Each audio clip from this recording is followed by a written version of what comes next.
Welcome to BSc Statistics students. In this lesson I discuss t-test for single mean, that is which is small sample test.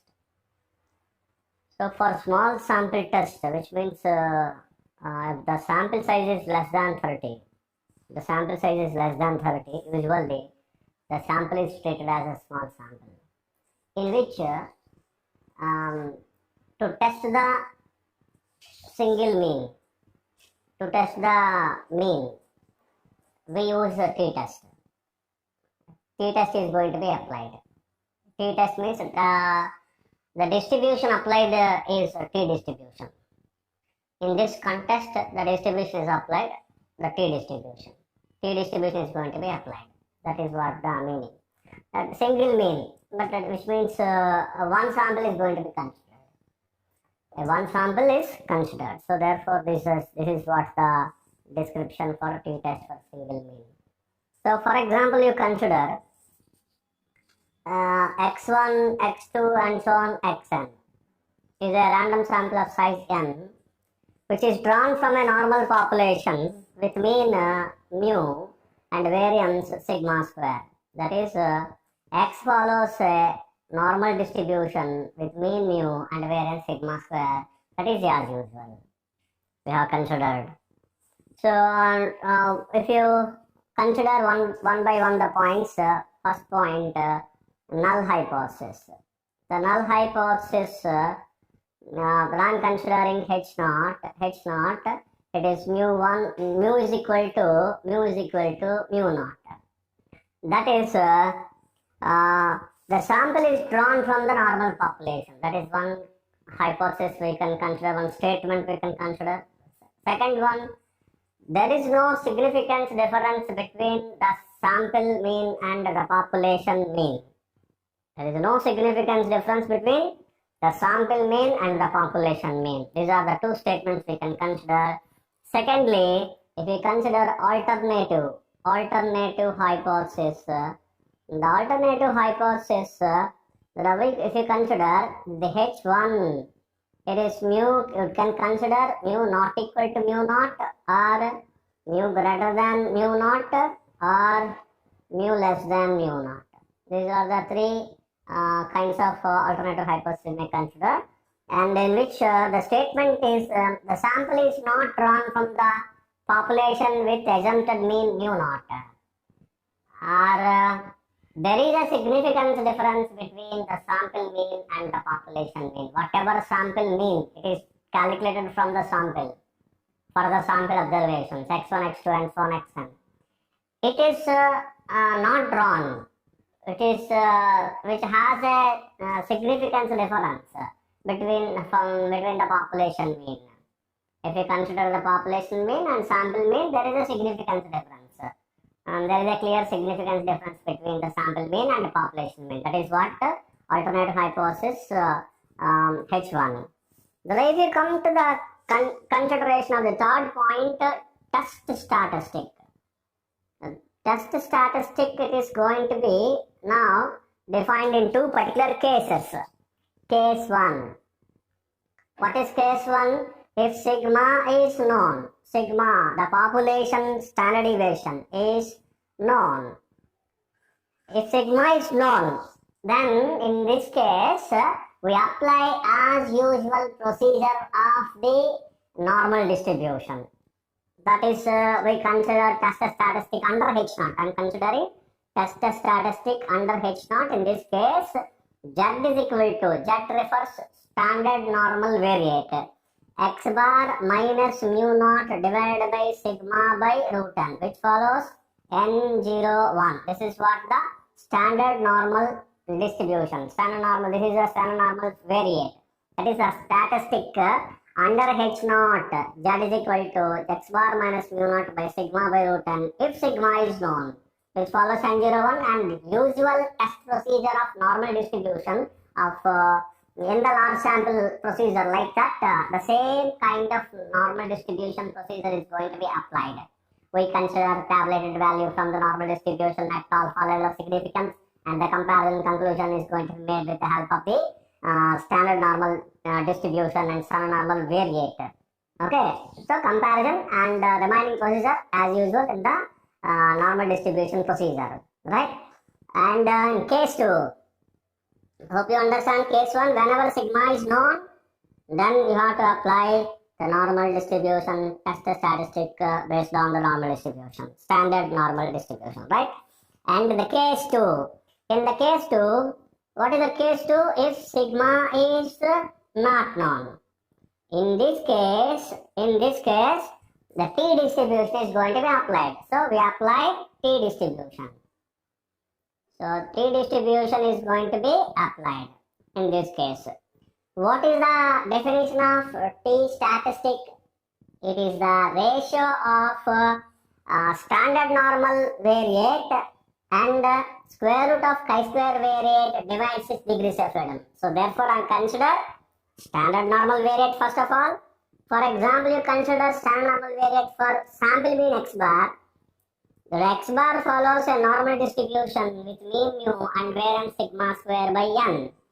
So therefore, if we consider standard normal variate, let it be z is equivalent to be x bar minus mu divided by, actually we consider xi, okay, whatever it is, x bar minus mu divided by sigma by root n, which follows n01. You consider this is what the standard normal variate, okay, and the chi-square variate. The chi-square we consider ns square divided by sigma square, which follows a chi-square distribution with n minus 1 degrees of freedom. With n minus 1 degrees of freedom, it's not visible, right? So chi-square is equal to ns square by sigma square follows chi-square with n minus 1 degrees of freedom. So that is what the chi-square variate. So this is going to be considered as a standard normal variate, and ns square by sigma square we consider chi-square variate and degrees of freedom is n minus 1. So therefore, if we consider by the definition of t statistic, the t is going to be defined as, t statistic is going to be defined as t is equivalent to b. Now we are defining test statistic. T is equivalent to be x bar minus mu, that is standard normal variate, sigma by root n, right? Consider clearly, right? Is equivalent to b, divided by square root of chi-square variate. What is chi-square variate? ns square divided by sigma square divided by its degrees of freedom is n minus 1. So which follows t distribution with n minus 1 degrees of freedom. The corresponding degrees of freedom of chi-square. It is corresponding degrees of freedom of chi-square, n minus 1. So while cancelling, you see here this is sigma in the denominator, is also sigma again in the denominator. In the numerator term, in the denominator term. So the square root of sigma square, sigma. So it will get cancelled. Okay, and root n also will get cancelled. This is root n, this is root n. Right, so therefore, the remaining values are x bar minus mu divided by square root of s square is s, small s. Okay, divided by n minus 1, square root of n minus 1, which follows t distribution with n minus 1 degrees of freedom. So t is equal to x bar minus mu divided by square root of s square is s, and square root of n minus 1 divided by follows t n minus 1 degrees of freedom. So which means now this is what the formula. Now I give you the formula of s square. S square, the formula is 1 by n summation xi minus x bar the whole square. Summation I write from 1 to n. And capital S square formula, I give you one more formula. It is 1 by n minus 1. Summation I is equal to 1 to n. Xi minus x bar whole square. From these two, we can write, if we take n minus 1 to left hand side, n minus 1 into s square, n to the left hand side, n into s square. So that is summation xi minus x bar whole square is nothing but n into s square here, is nothing but n minus 1 into s square here. Therefore, n into small s square is equal to n minus 1 into capital S square. By replacing here, you can also write another formula of t. T is equivalent to be x bar minus mu divided by capital S by root n, which follows also t n minus 1 degrees of freedom. Don't think that it is n degrees of freedom. It is also n minus 1 degrees of freedom. So there are two particular formulas of t. x bar minus mu by s by root n minus 1 small s follows to n minus 1. X bar minus mu divided by capital S by root n follows to t n minus 1 again. So the reason is this. This is the reason for that. Right? For this particular two formulas. Right? So therefore test statistic under H naught. Under H naught, what is our test statistic? What is H naught? Mu is equal to mu naught. So under, by substituting the value, by replacing the value of mu with mu naught, what you will get? The test statistic under H naught is equal to x bar minus mu naught divided by s by root n minus 1. This is small s. Follows t n minus 1, or another formula, t is equal to x bar minus mu naught divided by capital S by root n, which follows again t n minus 1. Don't forget that. It is also, remember that it is also n minus 1 degrees of freedom. So these are the two test statistics under H naught. Right? So, and finally the comparison and conclusion. Last point, the fourth point. Comparison and conclusion. So for this we calculate modulus of t. That is, whatever the value of t we have, then we have to calculate modulus of t, and that is the computed value. That is this x bar minus mu naught by s by root n minus 1 small s, or x bar minus mu naught by capital S by root n. Okay. And whenever you have the computed value, after calculating the computed value, we have to get the tabulated value at alpha level of significance and n minus 1 degrees of freedom. So here for t distribution, the two particular crucial points to get the significant value or tabulated value, one level of significance alpha, another one degrees of freedom, that is n minus 1. Here the degrees of freedom for this statistic is n minus 1. So t alpha comma n minus 1 is degrees of freedom, and that is at alpha comma n minus 1. Alpha level of significance and n minus 1 degrees of freedom, we will get the tabulated value of t, that is called t alpha comma n minus 1. If it is greater than the H naught, the null hypothesis may be rejected. Otherwise, that is if modulus of t it is less than or equal to t alpha comma n minus 1, then H naught is going to be accepted.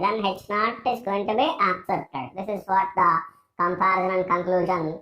For the t test and for the normal test, same kind of comparison and conclusion. This is all for normal test also. The case 1, we have to refer normal distribution. That is this. If sigma is known and sigma is not known, we have to refer the t distribution. That is the distinguish in this particular test procedure, t test for single mean, the small sample test. Hope you understand. This is what the procedure is going to be conducted for conducting the t test for single mean. Thank you so much. Welcome to BSc Statistics students. So in this lesson I explain t test for equality of population means. This is what the test is. This is a small sample test. So t test for equality of population means, which means we consider two populations. From one population we consider one sample, and another population we consider the second sample, and so that the test procedure is going to be conducted based on means. That is sample means and population means. The population and population means, the population statements which are going to be tested with the help of the sample data and the sample means, right? Now you consider, first of all, consider the theoretical part.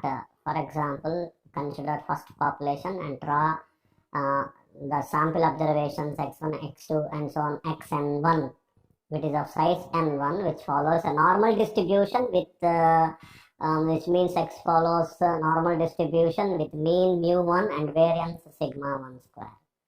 Similarly, consider from the first population, similarly you consider another sample y1, y2 and so on, let it be yn2 of size n2, which is drawn from another normal population For example, you consider y follows a normal distribution with mean mu2 and variance sigma 2 square. This is what the two particular samples which are drawn from two different population, two distinct populations, right? So this is what primary consideration of the samples from the populations, from two different populations, right? Here in the t-test for equality of means, one another assumption is required, that is sigma 1 square it is equal to sigma 2 square, it is equal to, let it be some sigma square, say it is one assumption that is population variance are equal and not known,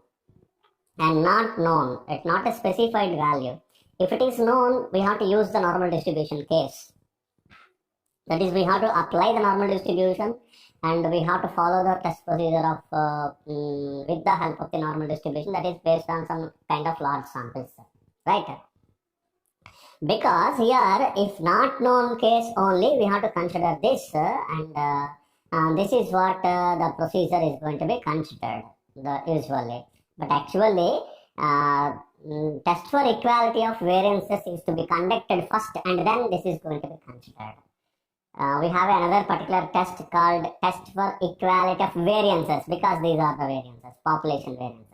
Okay, leave the matter, and so now you consider this assumption, it is not known, then they are equal and not known. Population variance are equal and not known, and such a case you consider, please consider. The first point, null hypothesis H naught, I'm considering to test the population means. I'm considering mu1 is equal to mu2. That is, two population means are equal. That is the first statement. And another statement, another hypothesis, that is a hypothesis with another statement is there is no significance difference between the sample means. That is the second statement is considered for null hypothesis. The second one, the alternative hypothesis H1, it is going to be considered, for example, mu1 not equal to mu2, or mu1 it is greater than mu2, we can consider, or mu1 is less than mu2. So these are the three kinds of statements we can consider, in which I specify two statements. One, the population means are not equal, mu1, mu2. Population variance means are not equal. And there is a significant difference between the sample means. That is another kind of hypothesis, that is alternative hypothesis statement is going to be considered. That is, there is a significance difference. There is a clear significance difference between the sample means, or two population means are equal. Here, null hypothesis two population means are equal, and alternative hypothesis two population means are not equal. And in the null hypothesis we consider there is no significance difference between the sample means, and in the alternative hypothesis there is a significance difference between the sample means. Right? These are the two particular statements you have to consider: null hypothesis and alternative hypothesis. Right? Hope it is clear. I repeat again. Here the population means are equal, null hypothesis. Population means are not equal. That is an alternative hypothesis, like that. Okay. And the third point is test statistic. Test statistic. It is going to be considered. Obviously, we have considered in the similar fashion in the large sample test. We have conducted this particular test procedure, test for means in the large sample test as well, based on the normal distribution. Now, some similarities are there that I consider. X follows a normal distribution, Y is also following a normal distribution. Therefore, the distribution of X bar, it is again following normal distribution with mean mu1 and variance sigma 1 square by n1. You understand, this is very simple to consider. And Y bar also follows a normal distribution with mean mu2 and variance sigma 2 square by n2. So like that we can easily specify from the distribution of normal the distributions of X bar and Y bar. The mean is mu1, mean is here mu2, and variance sigma 1 square by n1, variance sigma 2 square by n2. And then if you consider the distribution of X bar minus Y bar, because to consider the test statistic, we have to consider two particular things. One, Xi, that is standard normal variate for difference of means. And second one, you have to consider chi-square variate, because T statistic, it is going to be defined with the help of the two particular values, so standard normal variate and chi-square variate divides its degrees of freedom. It's a ratio of standard normal variate and square root of chi-square variate divides its degrees of freedom. That is T statistic, Fisher T statistic, right? So if you consider x bar minus y bar, for x bar minus y bar, if you consider the standard normal variate, first of all, the standard normal variate is going to be defined as x bar minus y bar minus of expectation of x bar minus y bar divided by standard error of x bar minus y bar. Generally, you consider z. Here we consider in the T statistic we consider xi. Okay. So therefore, xi, which follows n01. Xi is a standard normal variate in the T statistic, if you consider. And from the x bar and y bar, we know the distribution of x bar minus y bar. What is the distribution of x bar minus y bar?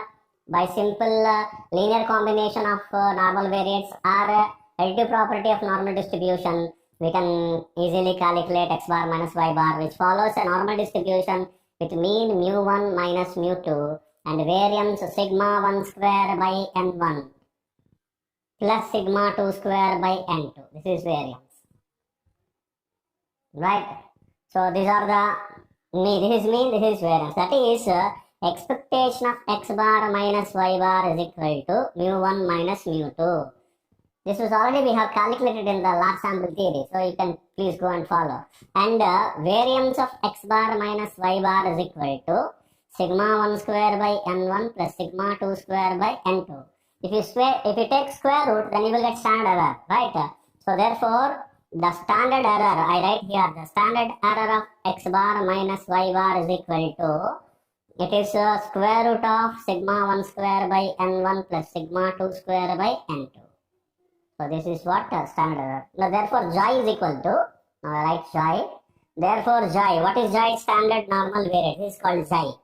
It is standard normal variate x bar minus y bar minus, expression of x bar minus y bar is mu1 minus mu2. That I put a brackets. I put bracket, right? And then divided by standard error of x bar minus y bar is square root of sigma 1 square divided by n1 plus sigma 2 square divided by n2, which follows n01. Standard normal variate. Okay, fine. It was finished. Now you have to calculate, you have to consider chi1 square and chi2 square. And if you consider two particular independent chi-square variates, first of all, I consider from the sample 1, I consider one chi-square variate, that is, let it be n1 s1 square divided by sigma 1 square, which follows chi-square with n1 minus 1 degrees of freedom. That is one chi-square, the chi-square 1, let it be. Let it be chi-square 1. Similarly, I consider for second sample, that is from the second population, n2 s2 square divided by sigma 2 square, which follows a chi-square distribution with n2 minus 1 degrees of freedom. That you consider this is second chi-square, chi2 square. So now, from the additive property of chi-square, if you add these two, that is, since chi-square distribution satisfies additive property, it follows additive property. So therefore, if you consider, if you add these two, n1 s1 square divided by sigma 1 square plus n2 s2 square divided by sigma 2 square, which follows again chi-square distribution with respective degrees of freedom, addition of, for example, this is m, this is n plus n. Like, so therefore, this is n1 minus 1, this is n2 minus 1, therefore, degrees of freedom will be n1 minus 1 plus n2 minus 1. That is, which follows a chi-square distribution with n1 plus n2 minus 2 degrees of freedom. So this is what degrees of freedom. So what is this? n1 s1 square by sigma 1 square plus n2 s2 square by sigma 2 square follows a chi-square distribution with n1 plus n2 minus 2 degrees of freedom.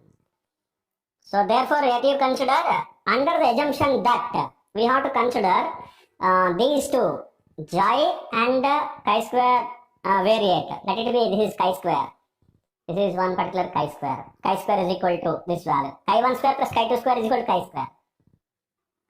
So chi square is equal to n1 s1 square by sigma 1 square plus n2 s2 square sigma 2 square, which follows chi square n1 plus n2 minus 2, and xi is equal to x bar minus y bar minus of mu1 minus mu2 by square root of sigma 1 square by n1 plus sigma 2 square by n2, which follows n0.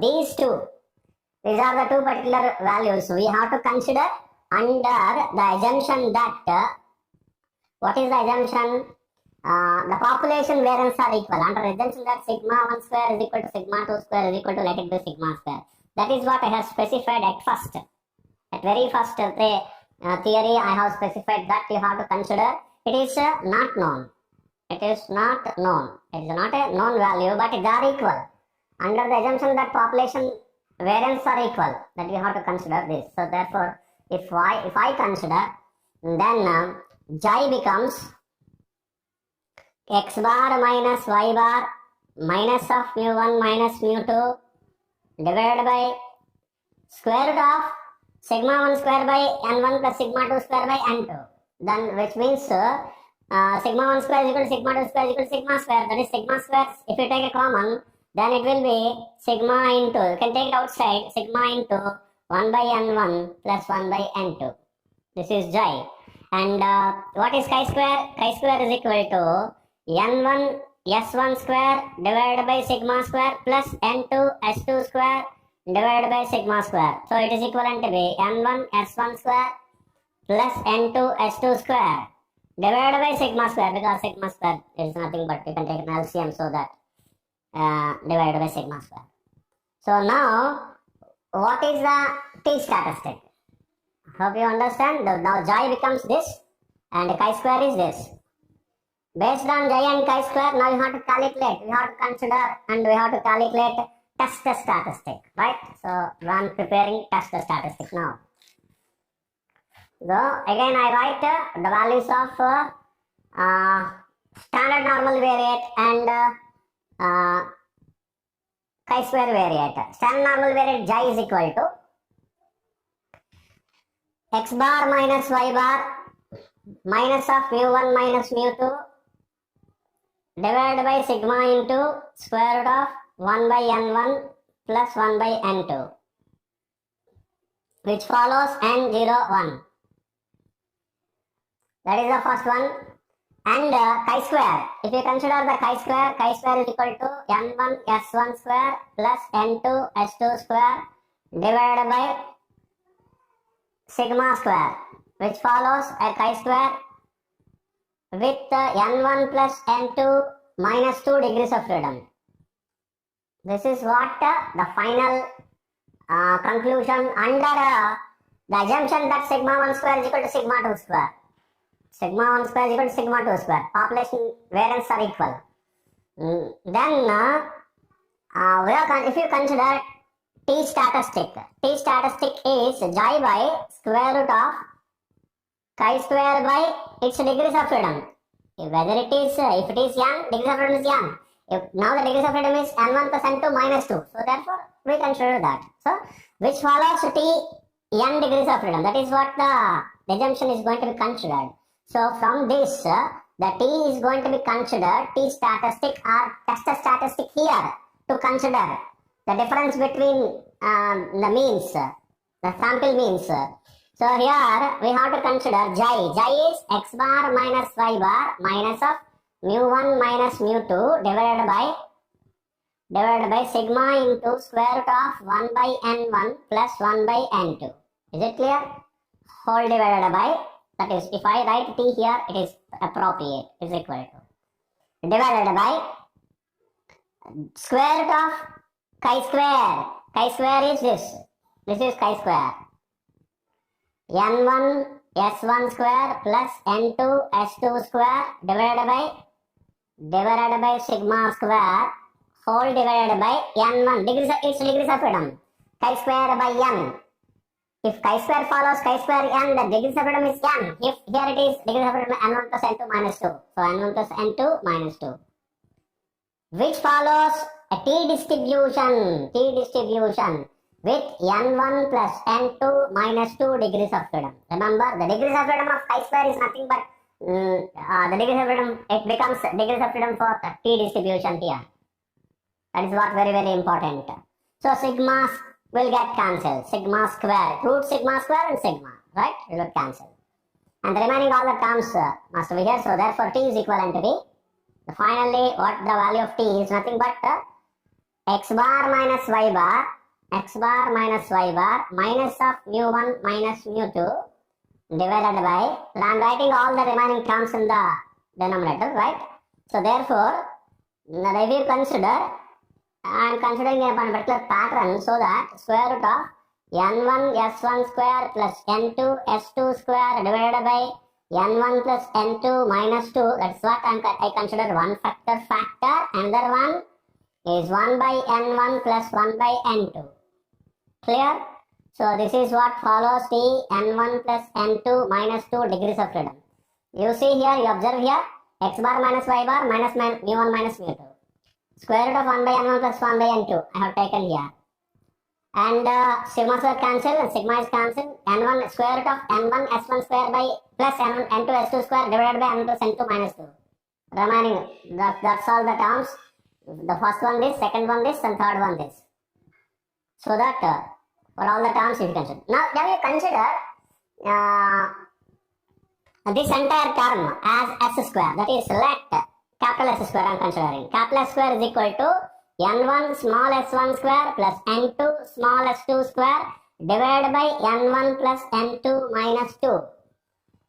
At the same time, now if this is s square, then the square root becomes s. Therefore, s is equal to square root of n1 s1 square plus n2 s2 square divided by n1 plus n2 minus 2. This is small s1, small s2, this is capital S.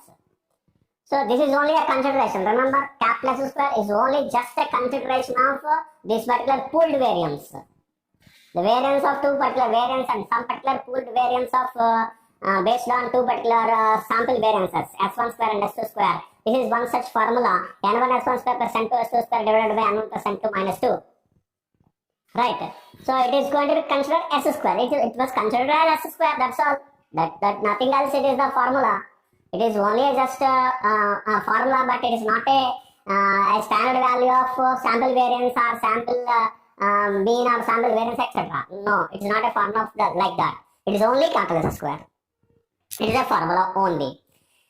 Right, therefore t now becomes t is equal to x bar minus y bar minus of mu1 minus mu2 divided by, if you consider this is square root of this is nothing but s, capital S.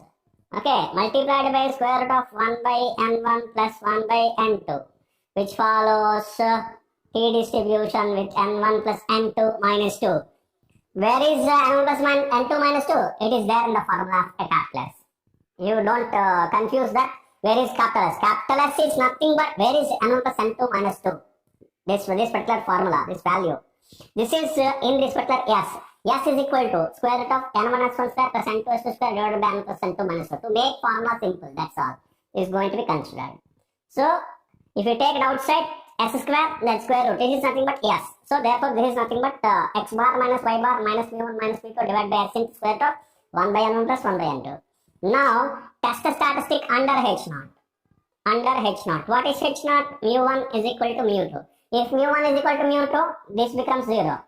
mu1 minus mu2 is 0. Therefore, test statistic becomes under h0, test statistic becomes x bar minus y bar divided by s into square root of capital S into square root of 1 by n1 plus 1 by n2. This is what the required formula of test statistic under h0. Is it clear? This is what the next point. The one more case, I specify one more case, or case 1 or 2 you consider. If it is case 1, if whatever we have I have explained now, we have discussed now, that is nothing but case 1 if you consider. If case 2 is nothing but if sigma square, sigma 1 square is equal to sigma 2 square is equal to sigma square is known value. This entire derivation for not known. Now it is known. If it is known, then we have to apply the simply a normal distribution. The case of large sample test. The normal distribution z is equivalent to be x bar minus y bar divided by sigma into square root of 1 by n1 plus 1 by n2. This is what the case when sigma is known. Sigma square, sigma 1 square is equal to sigma 2 square is equal to sigma square is known, then this is the formula, and this follows a normal distribution, standard normal distribution, and this test is going to be used. Okay, this is only the case where I'm explaining. Right, so therefore, the final part, the fourth part, the comparison and conclusion. What is comparison? What is the part of comparison and conclusion? And so in this case, what we consider is we consider modulus of t, that is computed value. That is this I'm discussing about case 1, the major case.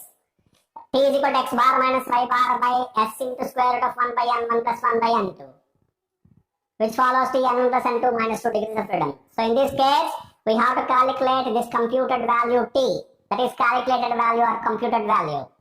And we get t, the tabulated value of t or significant value of t at specified alpha level of significance, and degrees of freedom is n1 plus n2 minus 2. And n1 plus n2 minus 2 degrees of freedom, we get this particular tabulated value or significant value. If it is greater than, that is computed value is greater than the tabulated value, then it is H0 may be accepted. H0 may be rejected, I'm sorry. H0 may be rejected. And if modulus of t it is less than or equal to t alpha comma n1 plus n2 minus 2 degrees of freedom, then H0 is going to be accepted. H0 going to be accepted. So this is what the test procedure for difference of means or equality of population means. A small sample test by using t-test is going to be conducted. Thank you so much. Welcome to BSc Statistics students. In this class, I explain problems of test for single mean, t-test for single mean in small sample case, in small sample test. Right? See the problem. The average breaking strength of steel rods is specified to be 18.5 thousand pounds with standard deviation 1.955. That is, this is a statement given by the manufacturer, that is a statement of population. That is average breaking strength of steel rods. It is specified as 18.5. That is average is 18.5. That is mu is equal to population mean. Mu is equal to 18.5.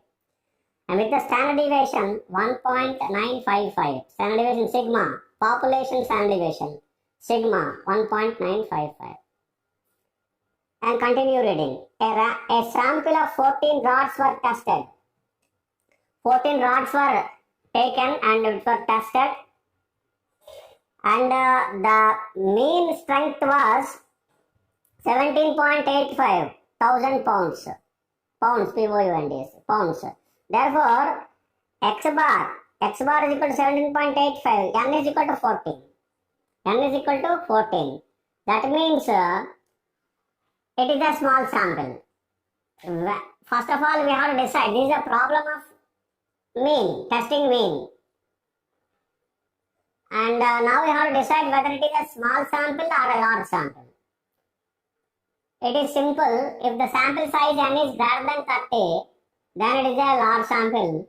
Otherwise, that is less than or equal to 30, then it is a small sample. Here it is n is equal to 14, therefore it is a small sample. Hence, it is also a testing for mean. Therefore, we have to use the t-distribution, t-test for single mean. Right? So, given data is mu, sigma, x bar and n. So, therefore, sigma is known, is given. I will discuss the cases. The null hypothesis, the H0 mu is equal to 18.5, the first point, the result is not significant. So here result is the result significant? That is the question. So we have to consider it is not significant. So there is no difference we have to consider. Alternative hypothesis H1 mu is not equal to 18.5. Two-tailed test. The result is significant. There is a clear significance difference. It is observed in the result. That is mu is not equal to 18.5. Two-tailed test. Test the statistic under H0. Here again we have two cases, sigma known, sigma not known. If sigma is known, this is the case 1. Then we have to use the as usual procedure of normal distribution in the large sample case. Then Z is equal to x bar minus mu naught by sigma by root n. Even though the sample size is small sample, but in the case where sigma is known, we have to use a large sample test procedure Z. Test statistics do not change. It is to be considered in the large sample case normal distribution. So Z is equal to x bar minus mu naught by sigma by root n is equal to x bar. We place the values. Substitute the values. 17.85 minus mu naught 18.5 divided by sigma 1.955 divided by square root of root n. That is 14. Square root of 14 is equal to minus 1.244. Consider inference or comparison and conclusion. There we have to consider modulus of Z. It is 1.244 and Z alpha 1.96 at 5% level of significance and two-tailed test from the standard normal tables. This is usual value Z alpha. Therefore 1.244 is less than 1.96. That is it is less than. Therefore modulus of Z is less than Z alpha. That is H0 is accepted. H0 is accepted. Accepted means it is not significant. The result, it is not significant. Hope you understand. This is what test procedure, t-test for single mean problem. Thank you. Welcome to BSc Statistics students. ఈ క్లాస్లో నేను t-test for single mean problems చెప్తున్నాను.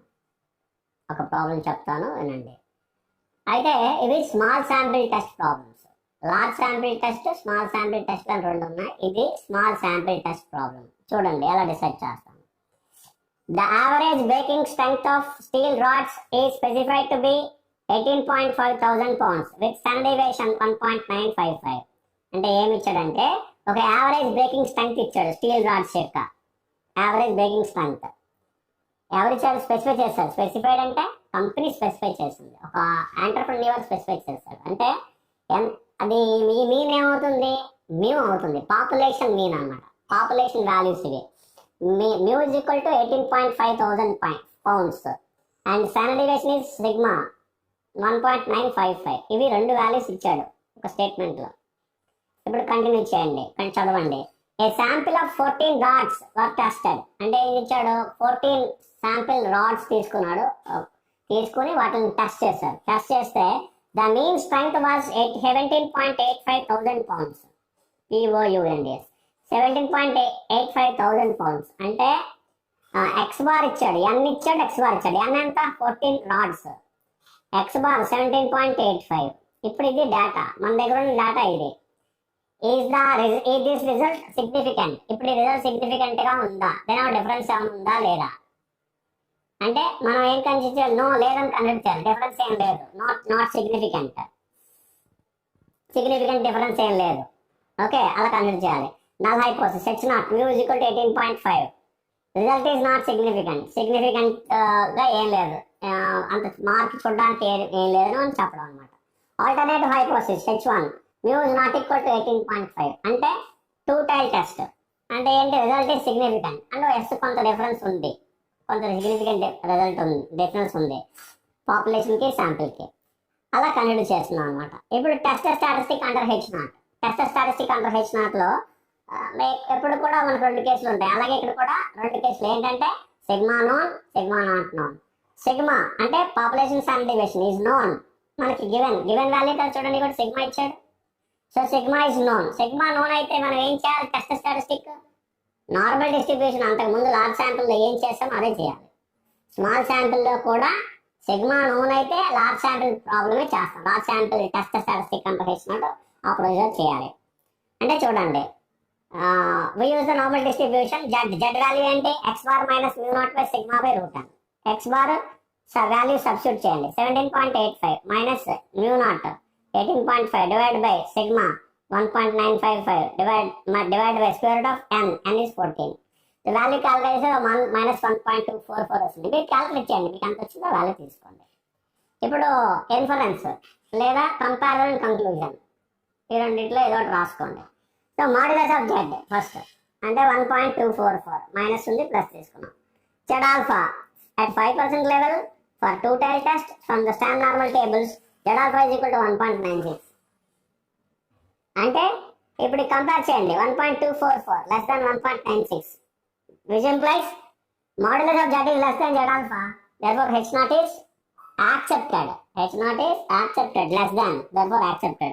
H naught is accepted means the result is not significant. So there is no significant difference between the sample mean and population mean. That is our conclusion. Hope you understand. అర్థమైంది కదండి. Thank you. Welcome to BSc Statistics students.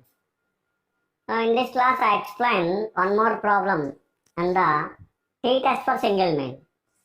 Now you see, a factory is producing the bolts with the average diameter 21 millimeter. A random sample of 25 bolts has a mean diameter 22.6 mm and standard deviation 3 mm. Can we assume that the sample has been drawn from the population at 5% level of significance? This is question. You see here the first sentence. A factory is producing the bolts with the average diameter 21 millimeters. So this is the statement of the factory or a company, which means entrepreneur has given this particular statement. A factory is producing the bolts with the average, that is an average of population mu. Mu is equal to 21 millimeters, the first statement. Second one. A random sample of 25 bolts has a mean diameter 22.6. A random sample of 25 bolts, n is equal to 25. Mean diameter 22.6. That is for this group sample, mean is 22.6. That is x bar is equal to 22.6. And the standard deviation is 3 mm. That is s is equal to 3.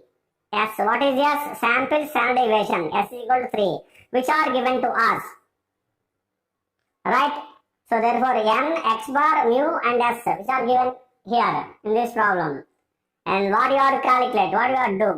Can we assume that the sample has been drawn from the population? Whether whatever the sample is drawn from the population or not, that you have to test. At 5% level of significance. So therefore now you start the problem. First one, null hypothesis. H naught mu is equal to 21. Mu is equal to 21. That is the sample has been drawn from the population. Yes, it is drawn from the population we are considering. Alternative hypothesis, mu is not equal to 21. That is 2 tail test. And that is that the sample has not drawn from the population. This is what alternative hypothesis you have to consider. The 2 tail test. And third one, test statistic under H naught. Test statistic under H naught. Which means what you have to do is you have to identify the case. Well, small sample or large sample, n is equal to 25. Hence it is a small sample. So we have to conduct for testing the means. We have to use the t distribution. To test the means, we have to use t distribution. And in which the case here, sigma is known or not known. There are 2 cases. Sigma is known, that is one formula you have. Sigma is not known, then you have to use this particular formula, t distribution formula. So here it is, sigma is not given. You have to specify very clearly. Sigma is not known. Sigma is not given. Not given. So if sigma is not given, what you have to do which particular test statistic we have to consider? That is t is equal to x bar minus mu naught by s by root n minus 1. If sigma is known, we have to consider z, standard normal variate. If sigma is not given or not known, then t is equal to x bar minus mu naught by s by square root of n minus 1 follows Tn minus 1. N minus 1 is degrees of freedom. So substitute the values x bar 22.6 minus mu naught 21 divided by s 3 divided by square root of n 25 minus 1. So if you simplify this value, you will get some 2.613. So therefore, come to the final part, last part, comparison, conclusion or inference. Modulus of t is equal to 2.613 and t alpha comma n minus 1. 2 points we are discussing. Level of significance and degrees of freedom n minus 1. For which if you observe the tablet values, we get the value t alpha comma n minus 1 is equal to 2.064. And this is for 2 tile test and 5% level of significance and 24 degrees of freedom from the student t tables. This is what the value 2.064. So therefore, if you mod the comparison between these two, 2.613 is greater than 2.064. That is modulus of t is greater than t 5% and 24. That is significant value or tablet value obtained from the t tables. And therefore, we have to reject the null hypothesis H naught. What is H naught? The sample has been drawn from the population. Rejected. Alternate hypothesis accepted. That is H1 is accepted. That is sample has not drawn from the population. This is what our conclusion. Thank you. Thank you so much. Welcome to BSc Statistics students. ఈ క్లాస్లో నేను ఇంకొక problem చెప్తున్నాను. T test for single మీన్లో small sample test. T test for single మీన్లో ఇంకొక problem చూడండి. A factory is producing the bolts with the average diameter 21 millimeters. అంటే ఒక స్టేట్మెంట్ ఇచ్చాడు. ఏంటో స్టేట్మెంట్? ఒక ఫ్యాక్టరీ బోల్ట్స్ తయారు చేస్తుంది, వాటి యావరేజ్ డయామీటర్ 21 mm ఉంటుందని. అంటే ఇది ఎవరి స్టేట్మెంట్? ఇది ఫ్యాక్టరీ స్టేట్మెంట్, అంటే కంపెనీ స్టేట్మెంట్. అంటే ఆంటర్ప్రెన్యూర్ ఇచ్చాడు, ప్రొడ్యూసర్ ఇచ్చాడు. అంటే ఇది పాపులేషన్ మీన్. యావరేజ్ డయామీటర్ అంటే mu is equal to 21 population mean. ఇప్పుడు కంటిన్యూ చేయండి. ఏ ర్యాండమ్ శాంపుల్ ఆఫ్ 25 బోల్ట్స్ అంటే n is equal to 25. A random sample of 25 bolts has a mean diameter 22.6 mm. అంటే mean diameter అంటే x bar ఇచ్చాడు. x bar is 22.6 and standard deviation 3 mm. అంటే ఏంటి ఇచ్చాడు? s is equal to 3 అని ఇచ్చాడు. s is equal to 3.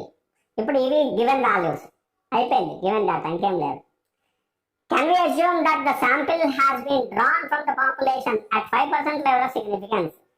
మీరేమన్నా sample population నుంచి డ్రా చేయగలిగామని చెప్పగలరా అని అడుగుతున్నారు క్వశ్చన్. 5% లెవెల్ ఆఫ్ సిగ్నిఫికెన్స్ దగ్గర. సో ఇప్పుడు ఫస్ట్ మనం ఏం కన్సిడర్ చేయాలి? గివెన్ డేటా రాసుకోండి. n, x bar, mu, s రాసుకున్నారు. అది అయిపోయిన తర్వాత నల్ హైపోథిసిస్ అని అడిగి పడింది. First point null hypothesis h naught. h naught లో వాల్యూ ఏంటి? Mu is equal to 21. That is the sample has been drawn from the population. Alternative hypothesis. Second point H1, mu is not equal to 21. That is two tail test. The sample has not drawn from the population. That is the statement in H1. Now test the statistic under H0. Here we have to observe two particular cases. Whether sigma is known or sigma is not known. Here sigma is not given, not known. Sigma is not given in the problem. Therefore, sigma is not given or not known. And if sigma is not known, if sigma is known, we use the normal distribution test statistic under H0. If sigma is not known, test statistic under H0, we use T distribution. T is equal to x bar minus mu naught by s by root n minus 1, which follows Tn minus 1. That is substitute values x bar 22.6, mu naught 21. Divided by s 3 divided by square root of n minus 1, 35 minus 1 t, and if you calculate these values, 3 by the square root of 25 minus 1, yeah, if you calculate this value, we will get 2.613. You calculate it and you verify with your corrected value.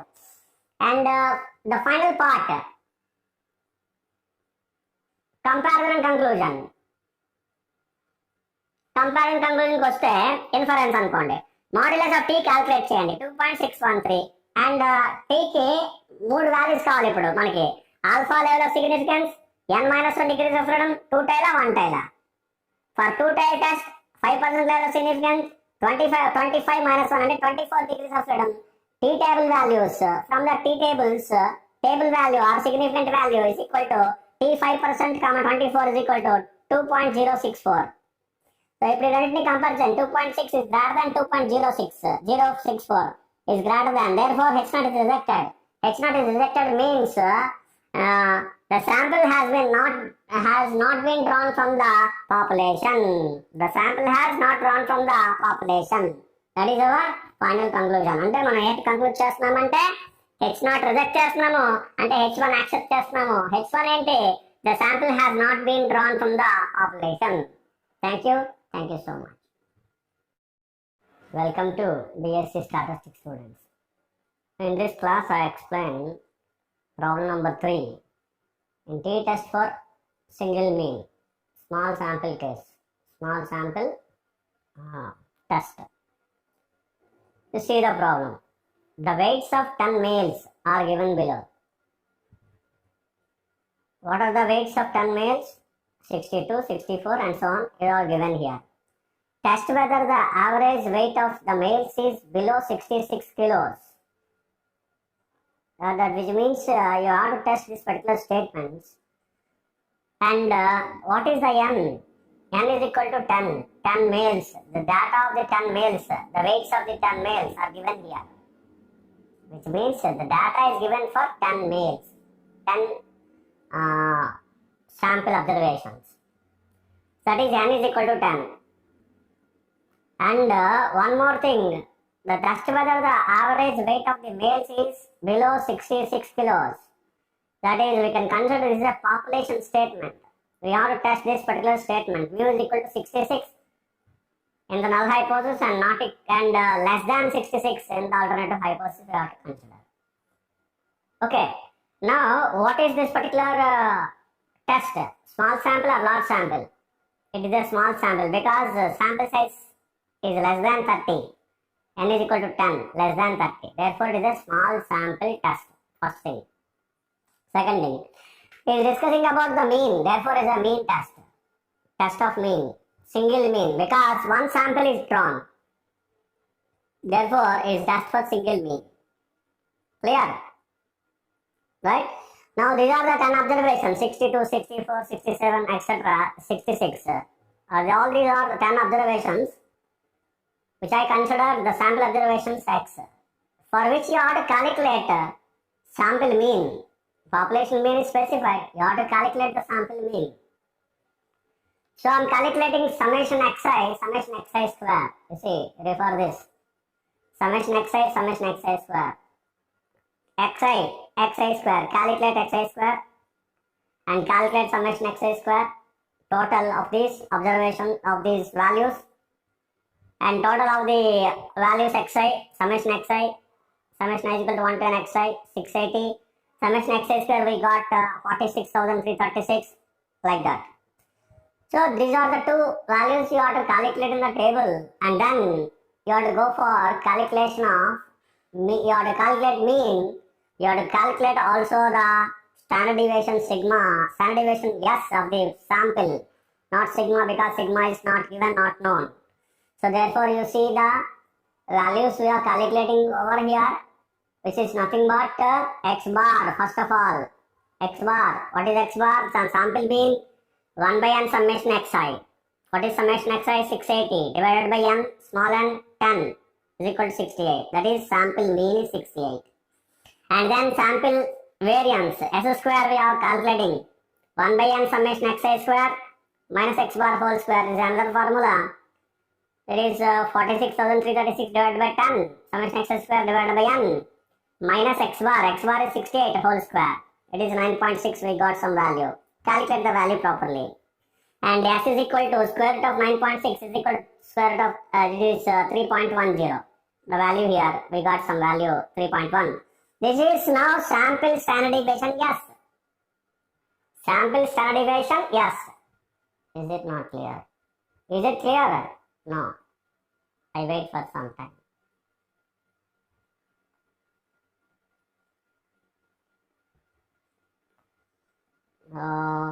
We have calculated x bar and we have calculated s square.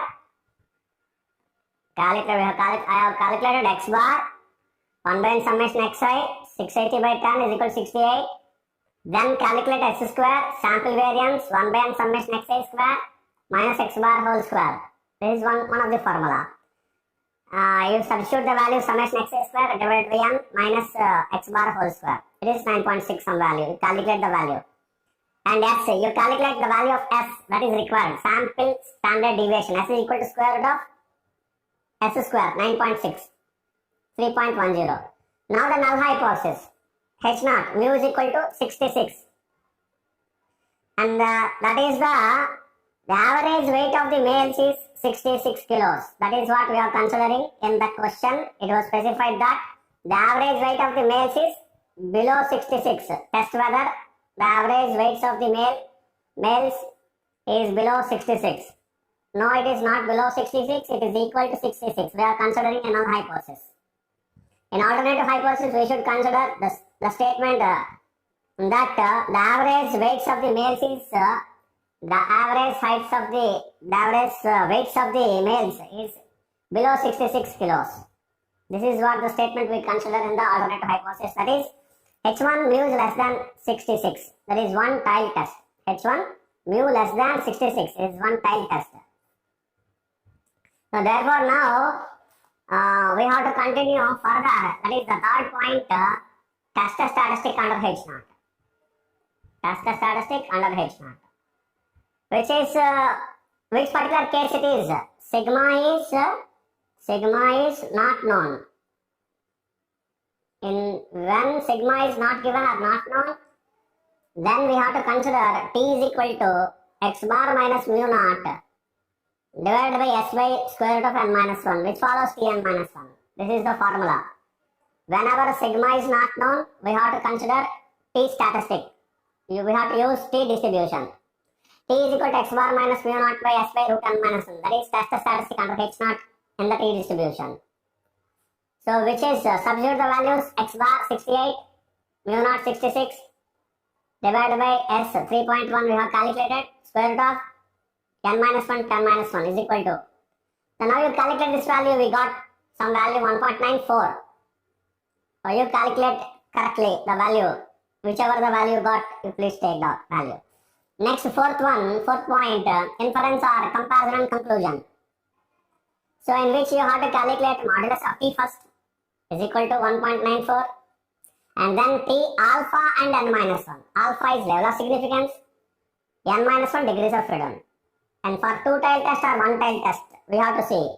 It is for one tile test because mu less than 66 we have considered in the alternative hypothesis. Therefore, it is one tile test and 5% level of significance because it is not specified. We are considering 5% level. And n minus 1, that is 10 minus 1, 9 degrees of freedom. So 5% level of significance, 9 degrees of freedom. For one tile test, the value is 1.833. You have a detailed T tables. You please see the table values and so that you can easily understand. So this is the significant value or tabulated value of T, 1.833 at 5% level and 9 degrees of freedom and for one tile test. These are the 3 points are required to get the table value. So therefore 1.94 is greater than 1.833, that is modulus of T is greater than T 5% comma 9. Therefore, which implies H naught is rejected. That is, H naught is rejected means H1 is accepted. What is H1? The average weights of the males is below 66 kilos. That is H1. So therefore, we are accepting that the average weights of the males is below 66 kilos. So that is what the first question. We have one more question. What is that 95% and 99% confidence limits? You see, find 95% and 99% confidence limits of the population mean weights of the males. So for which it is a simple application of formula. That's all. If you know the formula, you can easily get it. You see this? This is what the calculation of 95% confidence limits for the population mean mu. What is the formula? I'll tell you the formula. 95% means you have to consider 5% level of significance. X bar, formula is x bar minus t 5% comma 9. Degrees of freedom here is 9. In here we have to consider the value and into s multiplied by square, s divided by square root of n minus 1, comma x bar plus same tabulated value t 5% comma 9 and into s by square root of n minus 1. This is what the limits, plus or minus, with minus and with plus. Substitute the value 68 minus t 5% and 9 degrees of freedom.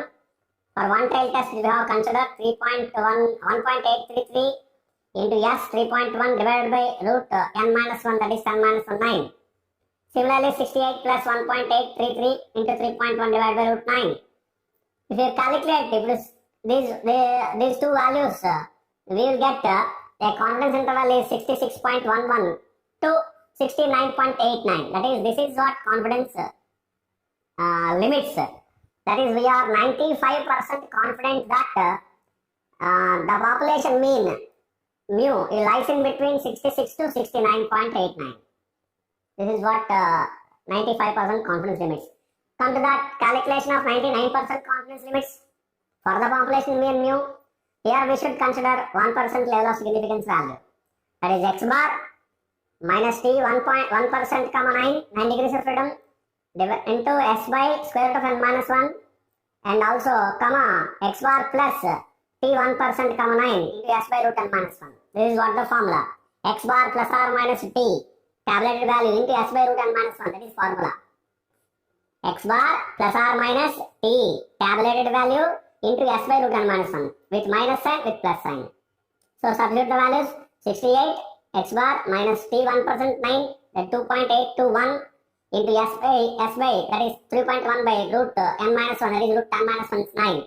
Similarly 68 plus 2.821 into 3.1 divided by root 9 is equal to the value. If you calculate these are the two values. If you calculate two values, then you will get some 65.09 to 70.92. That is 99% we are confident that 99% we are confident that the population mean mu would lie in between the interval 65.09 to 70.92. That is what our conclusion. So these are the 95% and 99% confidence intervals for the population mean mu in the case of t distribution. Hope you understand. Thank you. Thank you very much. BSc చదివే విద్యార్థులకు స్వాగతం. ఈ క్లాస్లో నేనేం చెప్పదలుచుకున్నానంటే tea test for single మీల్లో ఇంకొక problem, అలాగే ఇక్కడ confidence limits కూడా ఈ ప్రాబ్లంలో ఉన్నాయి, అది కూడా చెప్తున్నాను. జాగ్రత్తగా వినండి. ప్రాబ్లం ఏంటి? The weights of 10 males are given below. What are the weights? 62, 64, 67, 71, etc. Test whether the average weights of the males is below 66 kilos. First question అది.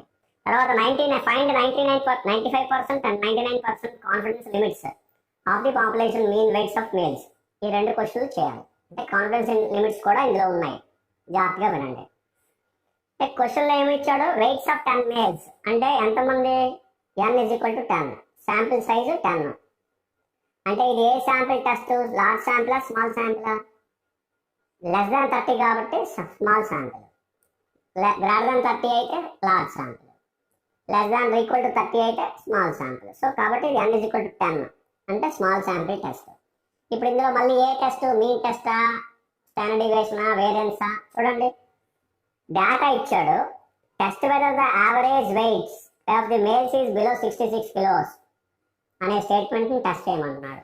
ఏంటి టెస్ట్ చేయాలి? Average weights of males is below 66 kilo కంటే తక్కువగా ఉంటుంది average wait అని చెప్పి test చేయాలి. అవునా కాదా? కాబట్టి ఇది మీన్ టెస్ట్, యావరేజ్ వెయిట్ అంటున్నాను, అంటే మీన్ టెస్ట్. అంటే మ్యూ ఇచ్చాడు 66 అనమాట.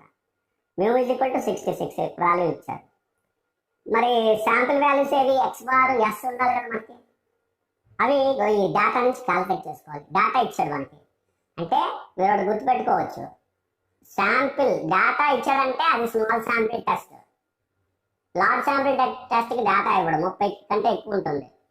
ఇది జనరల్గా నుంచి మాట్లాడుతుంది, ప్రాక్టికల్ ప్రాబ్లమ్స్లో కాదు, థియరిటికల్గా ఉండే ప్రాబ్లమ్స్ చెప్తున్నాను. థియరీ పేపర్లో, ఎగ్జామ్ థియరీ పేపర్లో జనరల్గా స్మాల్ శాంపిల్ టెస్ట్ ప్రాబ్లం ఇస్తారు, డేటా ఇస్తారు, అంటే మనం క్యాలిక్యులేట్ చేసుకోవాలి.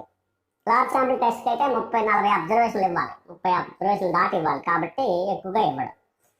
సో స్మాల్ డేటా ఇచ్చాడు చూడండి, 62, 64, 67, 71 అలా డేటా ఇచ్చాడు. దీన్ని XI అనుకోండి, sample observation. XI square calculate చేయండి, 62 స్క్వేర్, 64 స్క్వేర్ అలా క్యాలిక్యులేట్ చేయండి, స్క్వేర్స్ చేయండి. దీనికి టోటల్ చేయండి, దీనికి టోటల్ చేయండి, రెండింటికి టోటల్ చేయండి. చూడండి ఒకటి summation XI square, summation I = 1 to n XI అంటే దీని టోటల్, సమ్మేషన్ XI స్క్వేర్ దీని టోటల్, XI స్క్వేర్ యొక్క టోటల్, సమ్మేషన్ XI స్క్వేర్. ఈ రెండు వాల్యూస్ వచ్చాయి, క్యాలిక్యులేట్ చేయండి, మీరు చెక్ చేసుకోండి. తర్వాత X బార్ తర్వాత ఇప్పుడు ఏంటి క్యాలిక్యులేట్ చేయాలి, మనం రెండు వాల్యూస్ క్యాలిక్యులేట్ చేయాలి, X బార్ S. చూడండి X bar summation XI divided by n, అదే 1/n summation XI, 680 by summation XI అంటే 680 డివైడెడ్ బై n 10, సో 68 అయిపోయింది. S స్క్వేర్ చేస్తున్నాను, S కి బదులు ముందు S స్క్వేర్ ఫార్ములా ఏంటి, 1/n summation XI square minus X bar whole square. S square ఏంటి, summation XI square ఏంటి, సమ్మేషన్ XI స్క్వేర్ ఇక్కడ value 46,336 divided by n 10 minus X bar 68 whole square. ఇప్పుడు ఇది సింప్లిఫై చేస్తే ఏదో సమ్ వాల్యూ 9.6 వచ్చింది. చూడండి, మీకు కరెక్ట్గా వాల్యూ క్యాలిక్యులేట్ చేసుకుని చూడండి. ఎస్ ఇప్పుడు శాంపిల్ స్టాండర్డ్ డీవియేషన్ క్యాలిక్యులేట్ చేయాలి మనం. S square root of S square అంటే 9.6 ఈజ్ ఈక్వల్ టు 3.10 వచ్చింది వాల్యూ. ఈ వాల్యూ S వాల్యూ 3.10 వచ్చింది శాంపిల్ స్టాండర్డ్ డీవియేషన్. అలా ఉంచండి.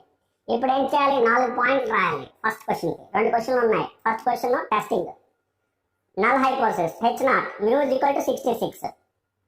క్వశ్చన్ ఏమి ఇచ్చాడు, test whether the average weight of the males is below 66 not below is equal to 66 అని consider చేయాలి. నల్ హైపోథిసిస్ లో ఇవ్వండి the average weight of the students, the average weights of the student of the males is 66 kilos. Exactly 66 అని మనం తీసుకున్నాం null hypothesis లో. Alternative hypothesis లో H1 mu is less than 66, that is one tail test. One tail test calculate చేసేటప్పుడు దానికి statement ఎలా ఉండాలి, average weight of the male is below 66, ఇది స్టేట్మెంట్. దీని నుంచి mu less than 66 అని కన్సిడర్ చేసాం. సో అది వన్ టైల్ టెస్ట్ కింద తీసుకున్నాం. ఇది వన్ టైల్ టెస్ట్, ఎందుకంటే లెస్ దాన్ కాబట్టి వన్ టైల్ టెస్ట్. సో ఇవి రెండు పాయింట్స్ వేస్తాం. ఇప్పుడు మిగతా 2 points. Test statistic under H0. Test statistic under H0 లో ఫస్ట్ మనకి కేసు తెలియాలి. సిగ్మా నోనా నాట్ నోనా ఇవ్వండి. సిగ్మా ఈజ్ నాట్ నోన్, ఎందుకంటే సిగ్మా ఇవ్వలేదు, population standard deviation not given. అందుకని T ఈజ్ ఈక్వల్ టు, ఈ కేసులో ఏం చేస్తాము, student T distribution, T statistic use చేస్తాం, T డిస్ట్రిబ్యూషన్ యూజ్ చేస్తాం. T సిగ్మా ఈజ్ నోన్ కేసులో నార్మల్ డిస్ట్రిబ్యూషన్ యూజ్ చేస్తాం. సిగ్మా నాట్ నోన్ అయితే T డిస్ట్రిబ్యూషన్ యూజ్ చేస్తాం. ఇది స్మాల్ శాంపిల్ టెస్ట్ లో సింగిల్ మీన్ కి test procedure. So T is equal to x bar minus mu not by S by root n minus 1 follows Tn minus 1. So is equal to X bar అంటే 68, mu naught 66 divided by S 3.1 divided by square root of 10 minus 1 అంటే 9. ఇప్పుడు ఈ value calculate చేస్తే 1.94 వచ్చింది. మీరు calculate చేయండి, check చేయండి. 4th point inference or comparison and conclusion. ఇప్పుడు కంక్లూజన్ లో మనం ఏం చేయాలి, first modulus of T calculate చేయాలి. సో దీనికి కూడా మాడ్యులస్ ఆఫ్ T క్యాలిక్యులేట్ చేస్తాం. T డిస్ట్రిబ్యూషన్ కూడా నార్మల్ డిస్ట్రిబ్యూషన్ లో కూడా అలాగే చేస్తాం, మాడ్యులస్ ఆఫ్ Z చేస్తాం, ఇక్కడ మాడ్యులస్ ఆఫ్ T చేస్తాం. Is equal to 1.94 T alpha comma n minus 1. Alpha అంటే ఏంటి, level of significance. It is not given, therefore I'm considering 5%. Always మీకు చెప్పాను, లార్జ్ శాంపుల్ నుండి స్మాల్ శాంపుల్ ఇంట్లో కూడా లెవెల్ ఆఫ్ సిగ్నిఫికెన్స్ ఇవ్వకపోతే 5% తీసుకోవాలి. ఇక 5% తీసుకున్నాను. కమా n మైనస్ 1 అంటే 10 minus 1 9 degrees of freedom. So అంటే ఇక్కడ T table value one tail test కి, ఎందుకంటే mu less than 66 కాబట్టి one tail test 5% level significance for 9 degrees of freedom. T table values are 1.833. So ఇప్పుడు 2 కంపేర్ చేయండి, 1.94 greater than 1.83. therefore modulus of T is greater than T 5% 9 degrees of freedom. It is greater than means H0 is rejected. H not is rejected means H1 is accepted. H not rejected అంటే H1 accepted. అంటే average weights H1 ఏంటి, average weight of males is below 66 kilos. అది ఆ statement ని correct అని మనం చెప్తున్నాం. అర్థమైంది కదండి. ఇది క్వశ్చన్ 1. టెస్ట్ చేస్తాం. టెస్టింగ్ అయిపోయింది. ఇప్పుడు ఏం చేయాలి, 95% 99% కాన్ఫిడెన్స్ లిమిట్స్ క్యాలిక్యులేట్ చేయాలి. చూడండి కాన్ఫిడెన్స్ లిమిట్స్ ఫార్ములాస్ ఎక్కడ ఉన్నాయి, క్యాలిక్యులేషన్ కూడా ఉంది చూడండి. 95% confidence limits first. 95% confidence limits for population mean mu. దీనికి ఏం చేయాలి, ఫార్ములా ఏంటి, x bar plus or minus t table value into s by root minus 1. ఇది ఫార్ములా అంతే. ఇప్పుడు ఈ ఫార్ములాకి ఏం చేయాలి, ఎక్స్ బార్ మైనస్ తో ఒక value, x bar minus t 5% comma 9 table value into s by root minus 1 comma x bar plus t 5% comma 9 into s by root minus 1. ఇవి values. So is equal to x bar అంటే 68, t value 1.833, 5% 9 degrees of freedom 1 tail test value. S into S by root n minus 1. S అంటే 3.1 divided by root n minus 1 is 10 minus 1 9. అలాగే comma x bar 68 plus t 5% 9 1.833 into 3.1 divided by root 9 ఈ value. ఇప్పుడు ఈ రెండు వాల్యూని calculate చేస్తే మనకు వచ్చింది ఏంటి, 66.11 కామా 69.89. ఇది వాల్యూ వచ్చింది. అంటే ఇప్పుడు ఇదేంటిది 95% కాన్ఫిడెన్స్ లిమిట్స్ అంటే ఏంటి, we are 95% confident that population parameter population mean mu lies in between this interval. అంటే మనం 95% కాన్ఫిడెంట్ మనం దేనికి, పాపులేషన్ మీన్ మ్యూ ఈ రెండింటి మధ్యలో ఉంటుందని మనం 95% కాన్ఫిడెంట్ గా ఉన్నాము. అవి కాన్ఫిడెన్స్ లిమిట్స్. 66.11 కి 69.89 మధ్యలో పాపులేషన్ మీన్ మ్యూ ఉందని 95% మనం కాన్ఫిడెంట్ గా చెప్తున్నాం. అది 95% కాన్ఫిడెన్స్ లిమిట్స్. ఇప్పుడు 99% కాన్ఫిడెన్స్ లిమిట్స్ చూడండి. ఇది కూడా అలాగే x bar plus or minus t 1% comma 9 into s by root minus 1 minus తో ఒకటి ప్లస్ తో ఒకటి. X bar minus t 1% comma 9 into s by root minus 1 comma x bar plus t 1% comma 9 into s by root minus 1. అంటే x bar అంతా 68, t 1% comma 9 1% level of significance. ఎందుకంటే 99% confidence limits లో 1% level of significance తీసుకుంటాం. Comma 9 degrees of freedom అంటే n minus 1 9 degrees of freedom 10 minus 1 9 into s by root n minus 1. S అంటే 3.1 divided by root 9. ఇవి values. Comma x bar plus t 1% comma 9 into s by root n minus 1 ఇంకొక value upper limit. x bar 68 t 1% comma 9 2.821 the value for one tail test. And yes 3.1 divided by square root of n minus 1 that is square root of 9. So ఇప్పుడు simplify చేస్తే 65.09 comma 70.92 ఇది వచ్చింది. ఇదేంటిది confidence limits 99% confidence limits. అంటే we're confident that 99% confident that population mean mu అనేది ఈ limit లో ఉంటుందని మనం కాన్ఫిడెంట్ గా ఉన్నాం. That is the case where 65.09 comma 70.92 ఈ మధ్యలో ఉంటుంది అనమాట పాపులేషన్ మీన్ ఉంటుందని మనం 99% కాన్ఫిడెంట్ గా చెప్తున్నాం. అర్థమైంది కదండి. This is what 95% 99% confidence limits. Hope you understand. అందరికీ అర్థమైంది అనుకుంటున్నాను. రైట్, ఫస్ట్ టెస్టింగ్ చేస్తాం, తర్వాత కాన్ఫిడెన్స్ లిమిట్స్ క్యాలిక్యులేట్ చేస్తాం టీ టెస్ట్ ఫర్ సింగిల్ బీన్లో. Thank you very much. Welcome to BSc statistics students. In this class I explain the problems of t distribution test for two means of small sample test. This is the problem 1. Two random samples of sizes 10 and 12 are drawn from a population with means 24 and 30 respectively. Hope you understand the data. Two random samples of sizes 10 and 12, that is n1 is equal to 10, n2 is equal to 12, are drawn from a population with means 24 and 30 respectively. That is, for example, you consider x bar, the first sample mean is equal to 24 and y bar is equal to 30. This is the data up to here. Let's continue reading. Test whether these two samples have drawn from the same population with the standard deviation 5 at 1% level of significance. That is asking the question, that whether these two random samples have drawn from the same population with the standard deviation 5. That is, this is a population standard deviation. Sigma 1 is equal to sigma 2 is equal to sigma is equal to 5. That is, two populations standard deviations are equal and it is equivalent to be 5. That is what the data is given. And test at 1% level of significance. So this is what you have to do the problem. In this case, this is the case 1. There are two particular cases particularly in general. There are two particular cases, sigma is known and sigma is not known. There are two particular cases we have in which you have to conduct this test procedure. So therefore, because of the sample sizes are less than 30, less than or equal to 30, 10 and 12, therefore these are the small samples. Therefore, it is a small sample test procedure. Firstly, and then secondly, now the test is whether regarding the means or proportions or standard deviations, etc. We have to check it. So test whether these two samples are drawn from the same population. That is the question, for which means are given x bar, y bar. Therefore, it is a test of means. Test for means. It is test for means.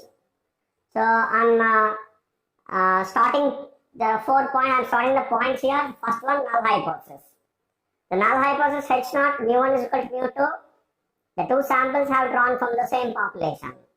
That is the null hypothesis. No, it is not drawn from the same population. Alternative. That is H1 mu1 is not equal to mu2. That is two-tailed test because not equal to alternative hypothesis. Hence it is two-tailed test. That is, two samples have not drawn from the same population. That is the statement. The third point, test a statistic under H naught. Test a statistic under H naught. So here it is when sigma is known. Sigma 1 equal to sigma 2 is equal to sigma. It is known. Then we have to apply the normal distribution. That is the case of large sample test.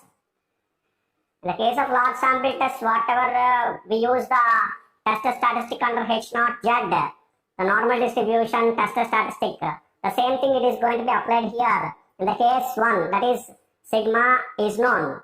Sigma is known. We apply normal distribution. The formula is Z is equal to x bar minus y bar by sigma into square root of 1 by n1 plus 1 by n2. It follows n 0, 1. What is x bar? 24. Y bar minus 30 divided by sigma 5 multiplied by square root of 1 by n1, 1 by 10 plus 1 by 12. So it some particular you calculate this value, you will get minus 2.8. So this is the case where even small samples case, small sample test, even then we have to apply, if sigma is known, we have to apply the normal distribution. You must be particular about this, right? We have calculated Z, minus 2.8. So you have to inference, the fourth point, inference or conclusion, comparison conclusion. Modulus of Z, 2.8 plus 2.8 and Z alpha. Z alpha value, it is for at 1% level of significance. It is given in the problem, 1% level. And for two-tailed test, it refers the alternative. It is two-tailed test. Two-tailed test. At 1% level, for two-tailed test, from the standard normal tables, the tabulated value or significant value, Z alpha is equal to 2.58. And therefore, 2.8 is greater than 2.58. That is, modulus of Z is greater than Z alpha. That is, H naught is rejected. H naught is rejected means H1 is accepted. That is, two samples have drawn from the same population. Is it finished? Hope you understand. Thank you. BSc statistics చదువుకునే విద్యార్థులకు స్వాగతం. So నేను ఈ క్లాస్లో నేనేం చేస్తున్నానంటే ఇంకొక problem t test for means, two means small sample టెస్ట్లో ఎక్స్ప్లెయిన్ చేస్తాను. చూడండి, what is the problem? The data is collected about the salaries of two groups in locality. ఒక లొకాలిటీలో స్టాటిస్టికల్ డేటా కలెక్ట్ చేశారు, టూ సాలరీస్ గురించి. Test the significance difference between the salaries of two groups. So అయితే ఏంటి test చేయమంటానంటే వాటి మధ్య significance difference ఉందా లేదా అని టెస్ట్ చేయమంటున్నాడు. ఇప్పుడు డేటా చూడండి, గ్రూప్ ఏ గ్రూప్ బి రెండు groups, sample size, average salary, standard deviation. ఇది మీరు అబ్జర్వ్ చేస్తే లార్జ్ శాంపిల్ టెస్ట్లో కూడా ఇలాగే ఇస్తారు, ప్రాబ్లం ఇలాగే ఉంటుంది. మరి డిఫరెన్స్ ఏంటి జాగ్రత్తగా అబ్జర్వ్ చేయండి. ఒకే ఒక పాయింట్ మేజర్ డిఫరెన్స్ ఏంటంటే శాంపిల్ సైజ్ అంతే. మీన్స్ కామన్, ఇగో 1000 ఏదో మీన్స్ ఇచ్చాడు, X bar Y bar. Standard deviation S1 S2, sample sizes N1 N2. But N1 N2లో శాంపిల్ సైజెస్ లో లెస్ దాన్ ఈక్వల్ టు 30 ఉంటే it's small sample, greater than 30 అయితే large sample అంతే. అంటే ఈ 40 50 ఉన్నాయనుకోండి, అలా అలా ఉంటే 100 200 అలా ఉంటే లార్జ్ శాంపిల్ టెస్ట్. ఇదే ప్రాబ్లంకి అప్పుడు large sample test normal distribution చేయాలి. కానీ ఇవి చూడండి సైజెస్ ఎంత ఉన్నాయి, N1 12 N2 10. So it is a small sample, less than 30. Less than equal to 30 ఉండొచ్చు, లెస్ దాన్ 30 కాబట్టి it's a small sample. We have to conduct test for means of small sample. ఎందుకు means అంటున్నాను, మీ averages ఇచ్చాడు ఇక్కడ, standard deviation S1 S2 కూడా ఉన్నాయి. Test the difference between the salaries and between two groups ఇచ్చాడు. మనం actual గా అయితే రెండు టెస్టులు చేయొచ్చు, కానీ జనరల్ గా మీన్ టెస్ట్ మనం క్యాలిక్యులేట్ చేస్తాం. డేటా ఒక మీన్స్ స్టాండర్డ్ డీవియేషన్స్ అనే రెండింటిని టెస్ట్ చేయొచ్చు, ఇక్కడ మీన్ టెస్ట్ మనం చేస్తున్నాం. ఓకే చూడండి, జనరల్ గా మీన్ టెస్ట్ మనం క్యాలిక్యులేట్ చేస్తాం అనేది మీరు గుర్తుపెట్టుకోండి. అంటే ఆ విధంగా మనం కండక్ట్ చేయాలి. స్టాండర్డ్ డీవియేషన్ టెస్ట్ కూడా కండక్ట్ చేయొచ్చు. ఆ రెండిట్లో ఇంపార్టెంట్ ఏంటంటే మీన్స్ అన్నమాట. రెండిట్లో సిగ్నిఫికెన్స్ ఉండదు ఏంటంటే మీన్స్. స్టాండర్డ్ డీవియేషన్ కంటే ముందు యావరేజ్ మనం క్యాలిక్యులేట్ చేస్తాం కదా, యావరేజ్ శాలరీ కదా మొత్తం శాలరీ డిఫరెన్స్ చేస్తుంది, ఆన్ యావరేజ్ ఎంత అనేది డిఫరెన్స్ చేస్తాం. కాబట్టి మనం జనరల్ గా బిట్వీన్ ద శాలరీస్ గురించి మధ్యలో ఉండే డిఫరెన్స్ ఏమైనా ఉందా అని అడుగుతున్నాడు. అంటే ముందు మీన్స్ టెస్ట్ చేయాలి, రైట్. ఇక్కడ ఏంటి ఇచ్చారు, given data N1 12 N2 10, x bar 1050, y bar 980, means average salary, standard deviation S1 68, S2 74. ఇప్పుడు ఇందులో కేసు ఏంటి, సిగ్మా 1 సిగ్మా 2 ఇవ్వాలా అంటే sigma 1 sigma 2 not known case అన్నమాట. ఇది చాలా జాగ్రత్తగా గుర్తుపెట్టుకోవాలి, right. Sigma known case, sigma not known case, రెండు కేసులు మనం స్టడీ చేస్తాం అన్నిట్లోనే, అన్ని ప్రాబ్లమ్స్ లో. ఓకే ఇప్పుడు నల్ హైపోథిసిస్ వెళ్దాము. నల్ హైపోథిసిస్ H0 μ1 = μ2 అంటే ఏంటి, టెస్ట్ ఏంటి క్వశ్చన్ ఇచ్చాడు, test the significance difference between the salaries of two groups అని ఇచ్చాడు. వాటి మధ్యలో సిగ్నిఫికెన్స్ డిఫరెన్స్ ఉందా సాలరీస్ మధ్యలో, టూ గ్రూప్స్ కి సాలరీస్ మధ్యలో లేదు అని కన్సిడర్ చేయాలి. There is no significance difference between the salaries of two groups. Null hypothesis లో సిగ్నిఫికెన్స్ సాలరీస్ మధ్య టూ గ్రూప్స్ యొక్క సాలరీస్ మధ్య సిగ్నిఫికెన్స్ డిఫరెన్స్ లేదు అని కన్సిడర్ చేస్తాం. ఆల్టర్నేటివ్ హైపోథిసిస్ ఏం కన్సిడర్ చేస్తాం, ఉంది అని కన్సిడర్ చేయాలి. టూ గ్రూప్స్ యొక్క సాలరీస్ మధ్యలో సిగ్నిఫికెన్స్ డిఫరెన్స్ ఉంది అని కన్సిడర్ చేయాలి. Alternative hypothesis that is H1 μ1 ≠ μ2 అంటే ఏంటిది, టూ టైప్ టెస్ట్. ఏంటి స్టేట్మెంట్ ఏంటి, there is a significance difference between the salaries of two groups, ఇది దానికి స్టేట్మెంట్. ఇప్పుడు టెస్ట్ స్టాటిస్టిక్ లోకి రండి. Test statistic under H0. ఇప్పుడు ఇందులో ఏంటి కన్సిడర్ చేయాలంటే second case, sigma 1 sigma 2 are not known, ఇది కేసు కన్సిడర్ చేయాలి. ఈ కేసులో టీ స్టాటిస్టిక్ యూజ్ చేస్తాం, టీ డిస్ట్రిబ్యూషన్ యూజ్ చేస్తాం. ఫార్ములా ఏంటి, T = x bar minus y bar by capital S into square root of 1/n1 + 1/n2, ఇది formula. ఇప్పుడు S కి ఫార్ములా ఏంటి, క్యాపిటల్ S కి square root of n1 s1 square plus n2 s2 square divided by n1 + n2 - 2, ఇది formula. ఇప్పుడు substitute చేయండి, ఇది ఒక కైండ్ ఆఫ్ స్టాండర్డ్ డీవియేషన్ అంతే, అంతకు మించి ఇంకేం కాదు. పూల్డ్ వేరియన్స్ అంటాం, లోపల ఉంది స్క్వేర్ రూట్ తీసేస్తే అది మనం క్యాలిక్యులేట్ చేస్తున్నాము. N1 12 S1 square 68 square plus N2 10 S2 square 74 square divided by n1 + n2 - 2 12 + 10 - 2, ఈ వాల్యూ క్యాలిక్యులేట్ చేస్తే 74.25 వచ్చింది. ఓకే అయిపోయింది. ఇప్పుడు T క్యాలిక్యులేట్ చేయాలి. ఇవి ఇక్కడ ఉంది formula, x bar minus y bar by s into square root of 1/n1 + 1/n2. x bar 1050 substitute చేయండి values, -980 divided by s 74.25 into square root of 1/n1 12 plus 1/n2 10. So is equal to value calculate చేయండి, చేస్తే 2.20 వచ్చింది. మీకు ఎంత వచ్చిందో అంత value తీసుకోండి, ఇది 2.20 వచ్చింది. ఇప్పుడు ఇన్ఫరెన్స్ లేదా ఫోర్త్ పాయింట్ కంపారిజన్ కంక్లూజన్. ఇప్పుడు కంపారిజన్ కంక్లూజన్ ఏం చేయాలి, మాడ్యులస్ ఆఫ్ టీ చేయాలి. Modulus of t modulus of t ఎంత వాల్యూ 2.20 మాడ్యులస్ ఆఫ్ టీ ఇక వాల్యూ ఇక్కడ ఉంది. ఇప్పుడు నెక్స్ట్ టాబ్లెటెడ్ వాల్యూ అంటే సిగ్నిఫికెంట్ వాల్యూ ఎంత tea alpha comma n1 + n2 - 2 alpha ఇచ్చాడా ప్రాబ్లం లోనే ఇవ్వలేదు కాబట్టి 5% తీసుకున్నాను. n1 + n2 - 2 12 + 10 - 2 అంటే 20 టీ 5% కామా 20 టేబుల్ లోని ఇంకొక వాల్యూ చూడాలి. ఏంటి చూడాలి 2 టైల్ టెస్టా 1 టైల్ టెస్టా ఇవ్వండి. ఇక్కడ ఆల్టర్నేటివ్ హైపోథిసిస్ గురించి చూడండి 2 టైల్ టెస్ట్ అంటే 2 టైల్ టెస్ట్ కి 5% label 20 degrees of freedom 5% label 20 degrees of freedom 2 tail test కి వాల్యూ టీ 5% కామా 20 = 2.086 ఇది వాల్యూ టేబుల్ వాల్యూ.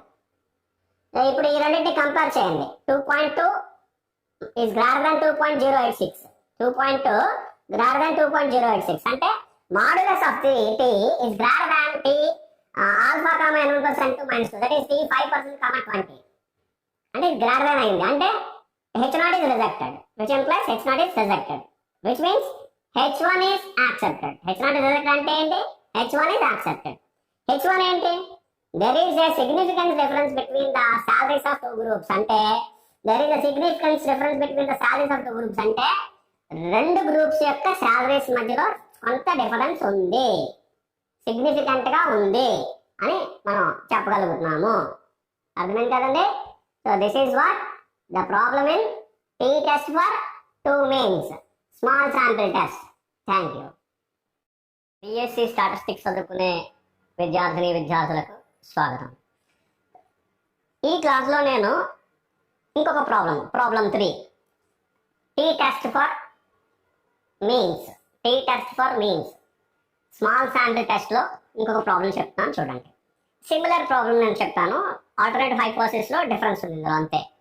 చూడండి 2 types of electrical bulbs were tested and the data is given below.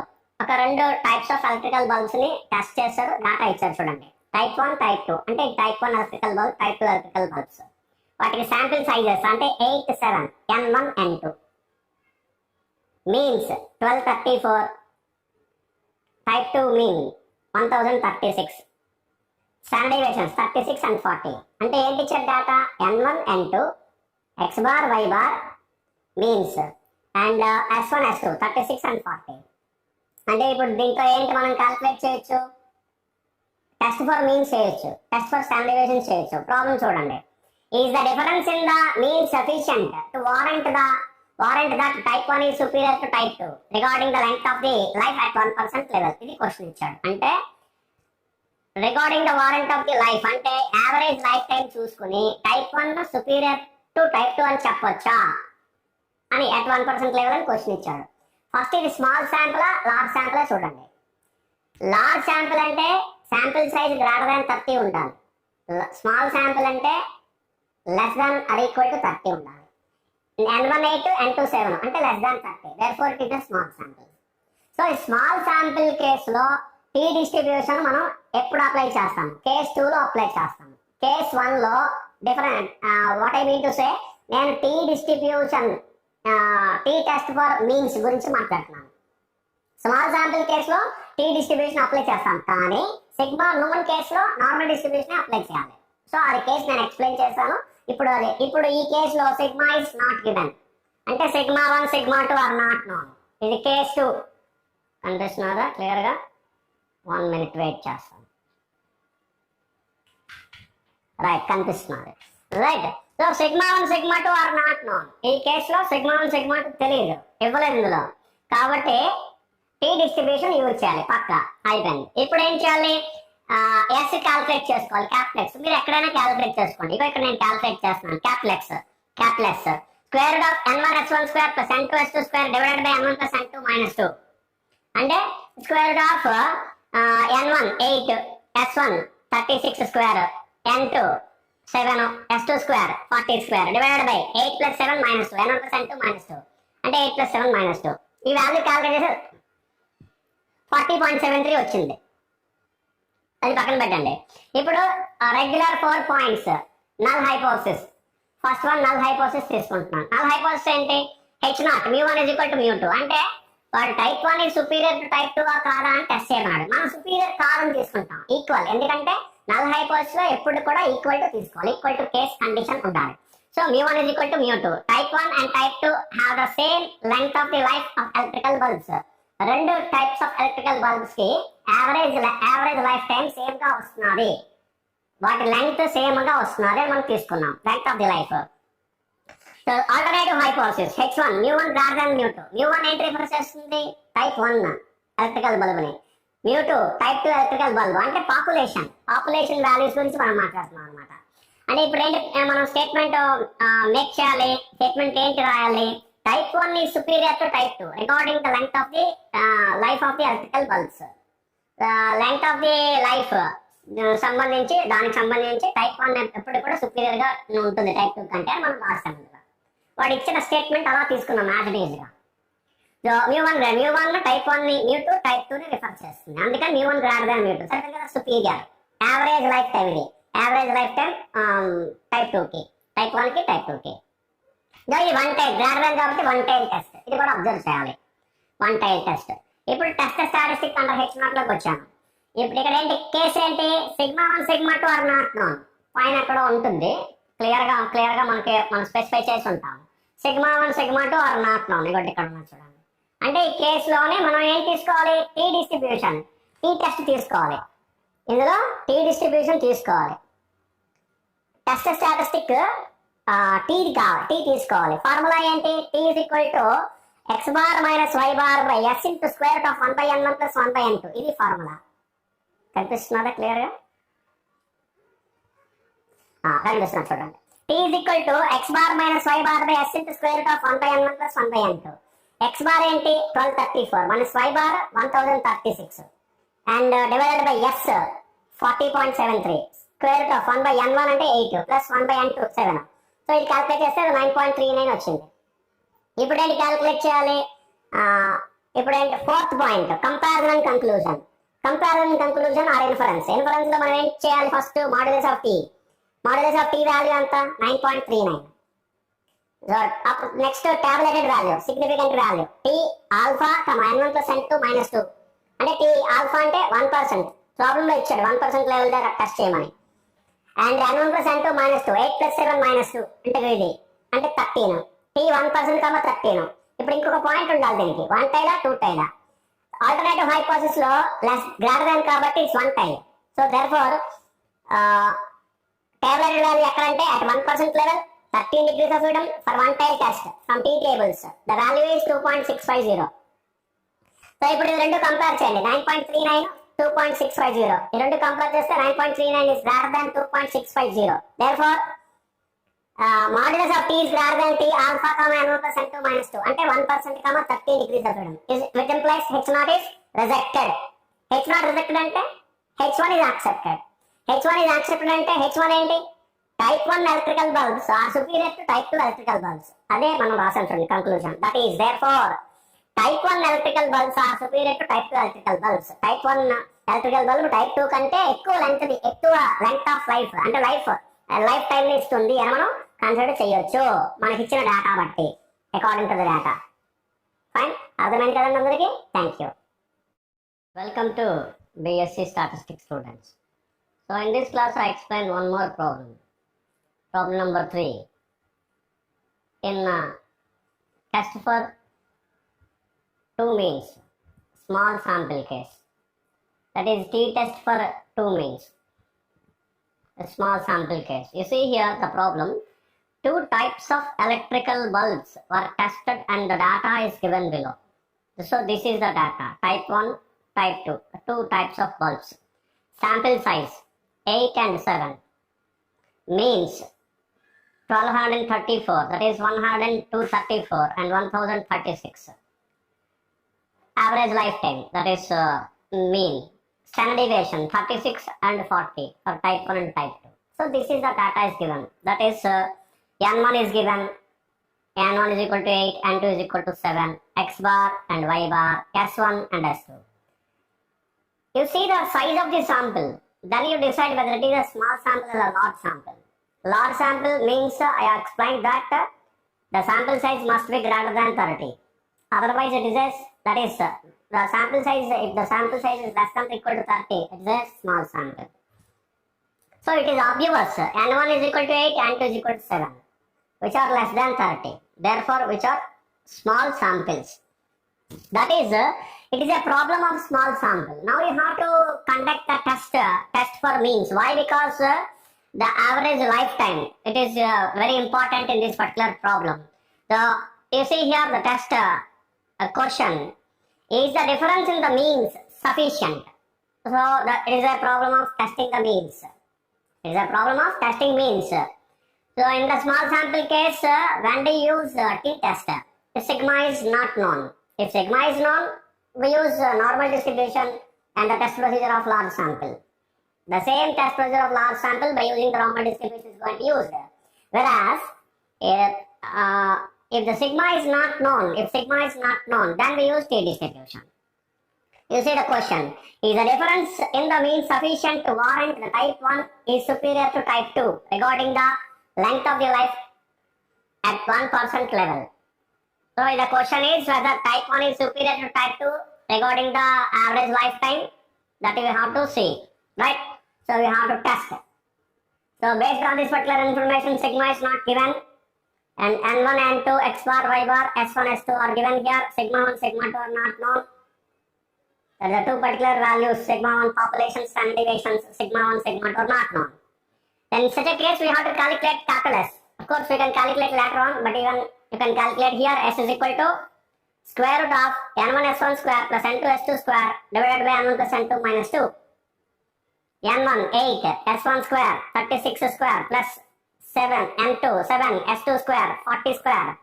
This one divided by n1 plus n2 minus 2, 8 plus 7 minus 2. So some value 40.73 it is, right? So now we consider the regular points. The null hypothesis, first of all, h0 mu1 is equal to mu2. What is it? What does it mean? It means type 1 and type 2 have the same length of the life of electrical bulbs. The two types of electrical bulbs are giving the same life. That is our null hypothesis with no difference. And alternative hypothesis, that is mu1 h1 mu1 greater than mu2. It is a one-time test. That is what we are specifying here. The type 1 is superior to type 2 regarding the life of the electrical bulbs. Type 1 is superior, which means population, first population average. It is more than second population average. Average lifetime. Average means in the sense of lifetime, right? So therefore, mu1 greater than mu2, it is a one-time test. Now test the statistic under h0, which means what we have to calculate here, what we have to consider. The case here, sigma 1, sigma 2 are not known. Sigma 1, sigma 2 are not known. So therefore, the test, we have to use that test statistic under h0 t distribution. We have to use t distribution. That t statistic, t is equal to x bar minus y bar by s into square root of 1 by n1 plus 1 by n2, which follows t n1 plus n2 minus 2. That is, it is 1200 x bar 1234 minus y bar 1036 divided by s 40.73 multiplied by square root of 1 by n1, it is 1 by 8 plus 1 by n2 is 1 by 7 is equivalent to some 9.39. So now what you have to consider in the inference are the final comparison and conclusion. In the comparison and conclusion, what you have to calculate is modulus of t first of all. That is 9.39. Okay, it is okay. And then t alpha comma n1 plus n2 minus 2 and which tile test it is. Alpha is level of significance. It is specified in the problem as 1%. Therefore, we consider 1%. n1 plus n2 minus 2. 8 plus 7 minus 2 is 13. So t 1% comma 13 degrees of freedom. And we have to consider for one tile test. At one tile test, that is for one tile test from the t tables. The 3 points, 1% level, 13 degrees of freedom, one tile test, from the t tables, the value is 2.650. It is called significant value or tabulated value. So therefore, if you compare these two, 9.39 is always greater than 2.65. Therefore, modulus of t is greater than t 1% comma 13, that is alpha comma n1 plus n2 minus 2. That is h0 is rejected. So therefore, we may accept h1. That is type 1 electrical bulbs which are superior to type 2 electrical bulbs regarding the length of the life. Hope you understand. This is what our conclusion. The alternate hypothesis is going to be accepted. That is, mu1 is greater than mu2. Type 1 is superior to type 2. So this is what our conclusion. Hope you understand. Thank you. Welcome to BSc Statistics students. This is what another problem in t-test for 2 means. Small sample case, small sample test. So this is another kind of problem I explained here. Please see the problem now. The heights of 6 randomly chosen sailors are 63, 65, 68, 69, 71 and 72 inches. So the data is given. The heights of 6 randomly chosen sailors. It is given. That is 6. For example, a first sample, N1 is equal to 6. We see whether any other samples are there. Okay. So let us consider one sample. The size is 6. So therefore it is a small sample. Therefore it is a small sample. And continue the problem. Continue reading the problem. Those of 10 randomly chosen soldiers, which means the heights of 10 randomly chosen soldiers are some 61, 62 and so on. The data is given 73. So therefore, another sample is also given a size 10. That is N1 is equal to 6, N2 is equal to 10. So this is what the sample sizes of 2 particular samples and the data is given. Their heights are given. So therefore you have to do what? You have to conduct the test procedure. Continue reading. Test whether sailors are on an average taller than soldiers at 5% level of significance. The question is, we have to test whether sailors are taller than the soldiers or not. Whether sailors are taller than the soldiers or not. At 5% level of significance. This is what the problem. Which means on an average, a specified average, that is, you have to consider the mean test. On an average, they are taller than the soldiers are not, we have to test. So therefore, you have to consider means test.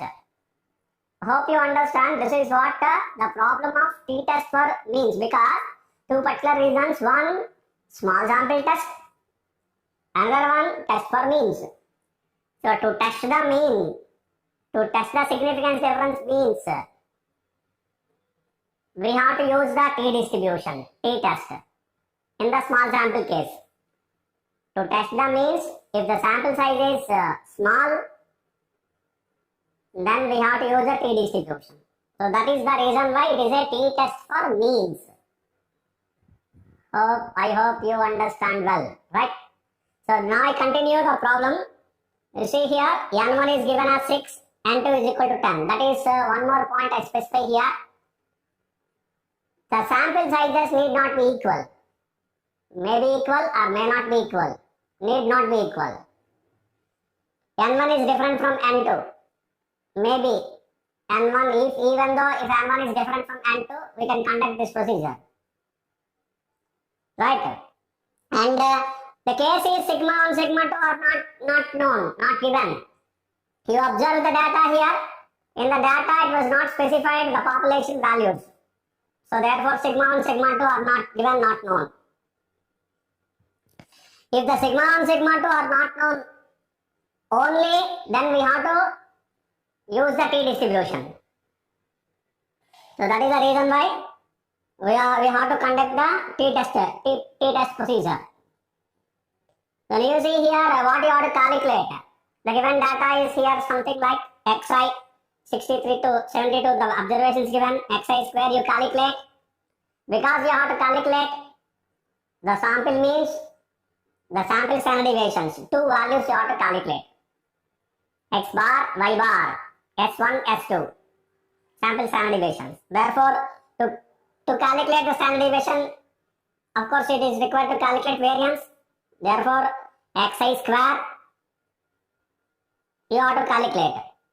And similarly, you consider yj 61 to 73, the values of y, and also calculate yj square.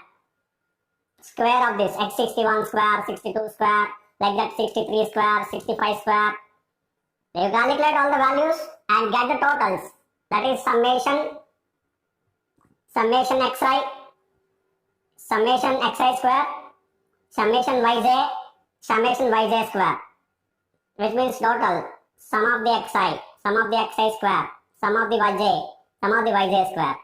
You have to calculate all the values, 4 totals, and then come and calculate the remaining values. X bar, the sample mean, formula 1 by n summation y is equal to 1 to n1 xi.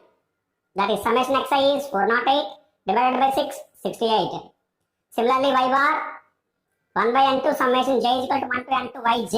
It is not I, it is j. Right, 678, summation yj 678 divided by 10, 67.8. And similarly, you calculate s1 square. S1 square is nothing but 1 by n summation xi square minus x bar square. Summation xi square is 27,804 divided by 6 minus 68 whole square. Say that some particular value, let it be 10. We got some value, you calculate the value. Similarly, s2 square is nothing but 1 by n2 summation j is equal to 1 to n2 yj square minus y bar square, y bar whole square. So, summation yj square, it is 46,122 divided by 10 minus 67.8 whole square, y bar. So, some value, 15.36. You calculate all the values. So that, then now calculate capital S. That is also required. Square root of n1 s1 square plus n2 s2 square divided by n1 plus n2 minus 2. So that is square root of 6 into s1 square is 10, s2 square is plus 10 into n2 into s2 square is 15.36 divided by n1 plus n2 minus 2, 6 plus 10 minus 2, 3.91. So some value capital S we got. Now the 4 important points, null hypothesis, alternative hypothesis, test static under H0 and comparison conclusion. Null hypothesis, H0 P1 is equal to P2. What we have to test? The sailors are taller than the soldiers are not. We have to test. So therefore we have to consider in the null hypothesis H0, sailors are not taller than the soldiers. That is their heights are same. That is not taller than, which means somebody else are taller than that. No, not like that. It is only the heights of sailors and soldiers are same, are equal, are same. On an average, they are same. So mu1 is equal to mu2. And alternative hypothesis, sailors are taller than soldiers. Sailors, if you consider for the population, the average heights of the sailors is mu1. For the population, second population, the soldiers, the population of the soldiers, if you consider the average height is mu2, then mu1 is greater than mu2, taller than, therefore greater than, mu1 greater than mu2 on average. That is a statement, sailors are taller than the soldiers. It is a mu1 greater than mu2, it is a one-tile test. It is alternative hypothesis we have considered. And test a statistic under H0. Here the cases sigma 1, sigma 2 are not known. We have specified very clearly at the beginning of the test. Sigma 1, sigma 2 are not known. Therefore, by using T distribution, T statistic T is equal to x bar minus y bar divided by capital S into square root of 1 by n1 plus 1 by n2. It is substitute the values x bar 68, y bar minus 67.8 divided by S 3.91 multiplied by square root of 1 by n1 6 plus 1 by n2 10. So that if you calculate this value is 0.099, 0.099. You check the value. You calculate the value and check the value. Inference, fourth point. Inference or comparison and conclusion. What is the comparison and conclusion we can make? So first of all, modulus of t, that is 0.099, and then T alpha comma N1 plus N2 minus 2, that is alpha 5%, N1 plus N2 minus 2, 6 plus 10 minus 2, it is 14. The 5% level, it is given in the problem. At the 5% level of significance, we have to test this particular problem. So therefore, for 5% level, 14 degrees of freedom and one tile test. It is one tile test, alternative hypothesis. See here it is. One tile greater than. So therefore, one tile test. From the T tables, student T tables, we have the value here. T 5%, 14 at 1%, one tile test. At one tile test, it is 1.761. The tabulated value of significant value. This is the significant value. And then you compare these two values. Obviously 0.099 is less than 1.761. Therefore, modulus of T is less than T alpha comma N1 plus N2 minus 2. That is T 5% comma 14. Significant value. Which implies H0 is accepted. What is H0? The heights are same. We cannot specify one is taller than the other. The sailors cannot be assumed that they are taller than soldiers. That is our final conclusion. That is H0 is accepted. Hope you understand. Thank you. BSc Statistics చదువుకునే విద్యార్థులకు స్వాగతం. ఈ క్లాస్లో నేను ఇంకొక problem. So this is one kind of variety of problem on T test for 2 means.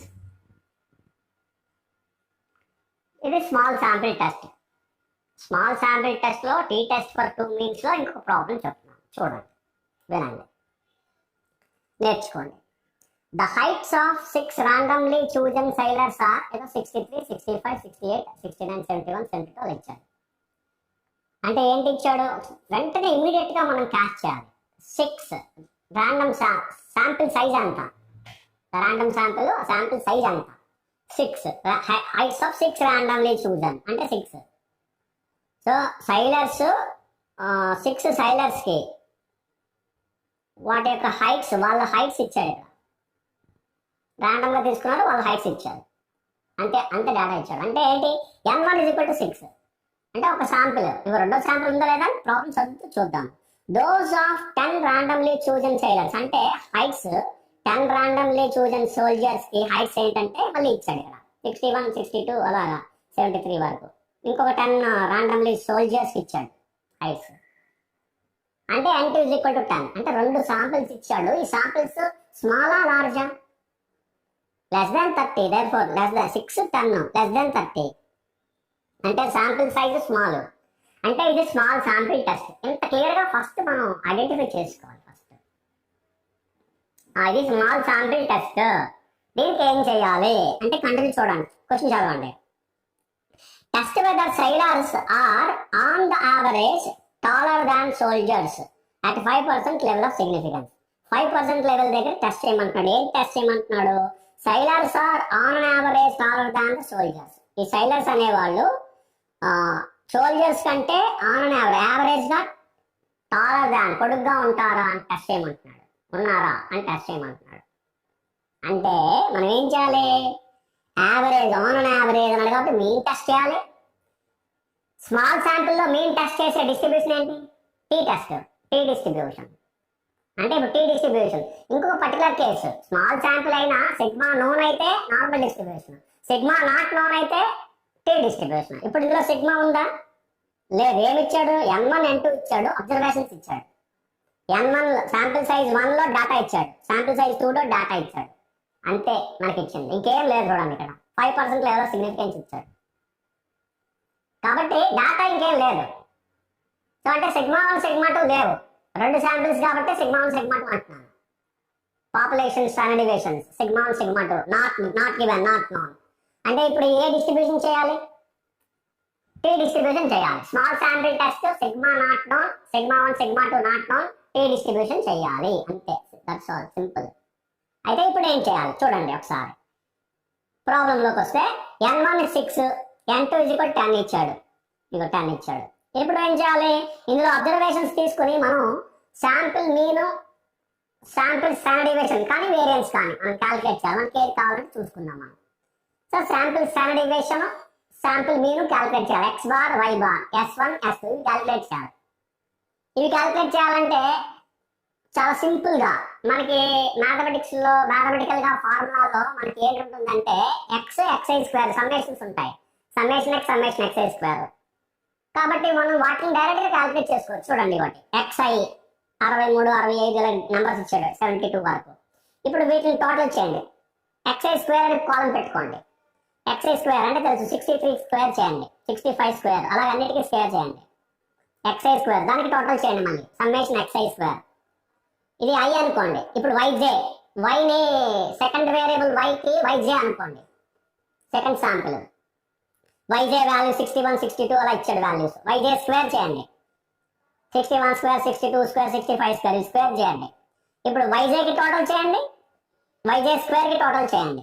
దాని summation j = 1 to n to yj, summation j = 1 to n to yj square values రెండు వస్తాయి టోటల్ చేస్తే. అంటే ఇప్పుడు ఏం చేసాం, summation xi summation xi square summation yj summation yj square చేసాం. ఇప్పుడు ఏంటి క్యాలిక్యులేట్ చేయాలి, వాటి మీన్స్ స్టాండర్డ్ డీవియేషన్స్ లేదా వేరియన్సెస్ క్యాలిక్యులేట్ చేయాలి. చూడండి means x bar = 1/n1 summation i = 1 to n1 xi.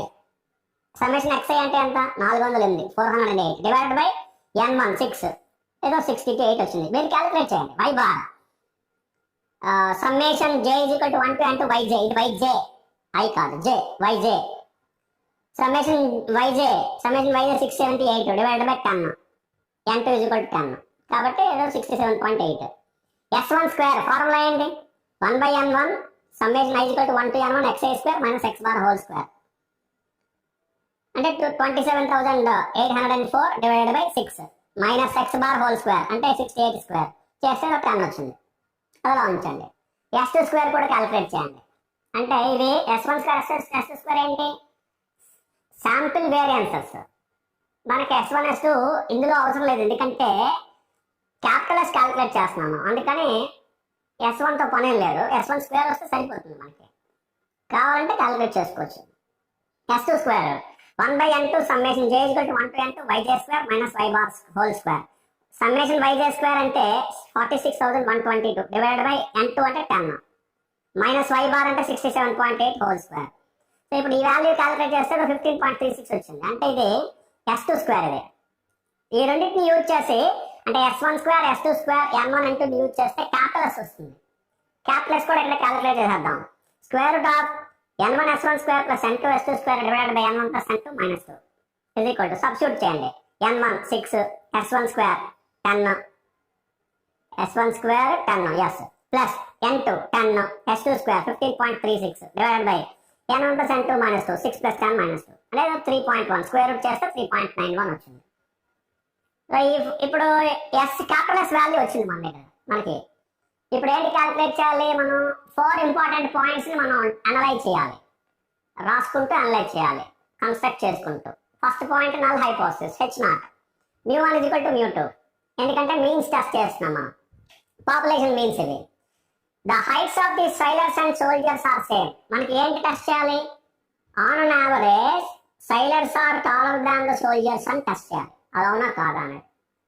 ఇప్పుడు అంటే మనం ఏం కన్సిడర్ చేయాలి, నల్ హైపోథిసిస్ లో నో నాట్ టాలర్ దాన్ అని కన్సిడర్ చేయాలి. అంటే వాళ్ళు పొడుగ్గా లేరు, ఈక్వల్ వాళ్ళ హైట్స్ ఈక్వల్ అని తీసుకోవాలి. పొడుగ్గా లేరంటే వాళ్ళకనే వీళ్ళు పొట్టిగా ఉన్నారని కాదు, దాని అర్థం అది కాదు.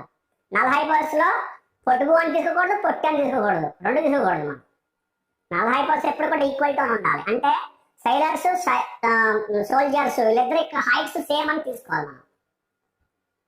కాబట్టి ఇగోటి the heights of sailors and soldiers are same అని తీసుకున్నాం. The alternative hypothesis h1 μ1 greater than μ2 అంటే మనం ఏం తీసుకున్నాం, sailors are taller than the soldiers అని తీసుకున్నాం. ఇది ఆల్టర్నేటివ్ హైపోథిసిస్. μ1 గ్రేటర్ దాన్ μ2, μ1 ని ఫస్ట్ పాపులేషన్, μ2 సెకండ్ పాపులేషన్. అంటే ఫస్ట్ పాపులేషన్ ఏంటి సైలర్స్ది, సెకండ్ పాపులేషన్ ఏంటి సోల్జర్స్ది. అంటే ఇది యావరేజ్ హైట్ ఆఫ్ సైలర్స్, ఇది average height of μ2, average heights of soldiers. అంటే ఇప్పుడు μ1 గ్రేటర్ దాన్ μ2 తీసుకున్నాం. అంటే sailors are taller than soldiers అని పాపులేషన్ స్టేట్మెంట్, ఇది శాంపిల్ స్టేట్మెంట్ కాదు, గుర్తుపెట్టుకోండి. μ1 గ్రేటర్ దాన్ μ2. శాంపిల్ మీన్స్ అయితే x బార్ y బార్ అందులో పెట్టకూడదు మనం. ఆల్టర్నేట్ హైపోస్, నల్ హైపోస్, హైపోస్ ఎప్పుడు కూడా అందులో ఉండకూడదు.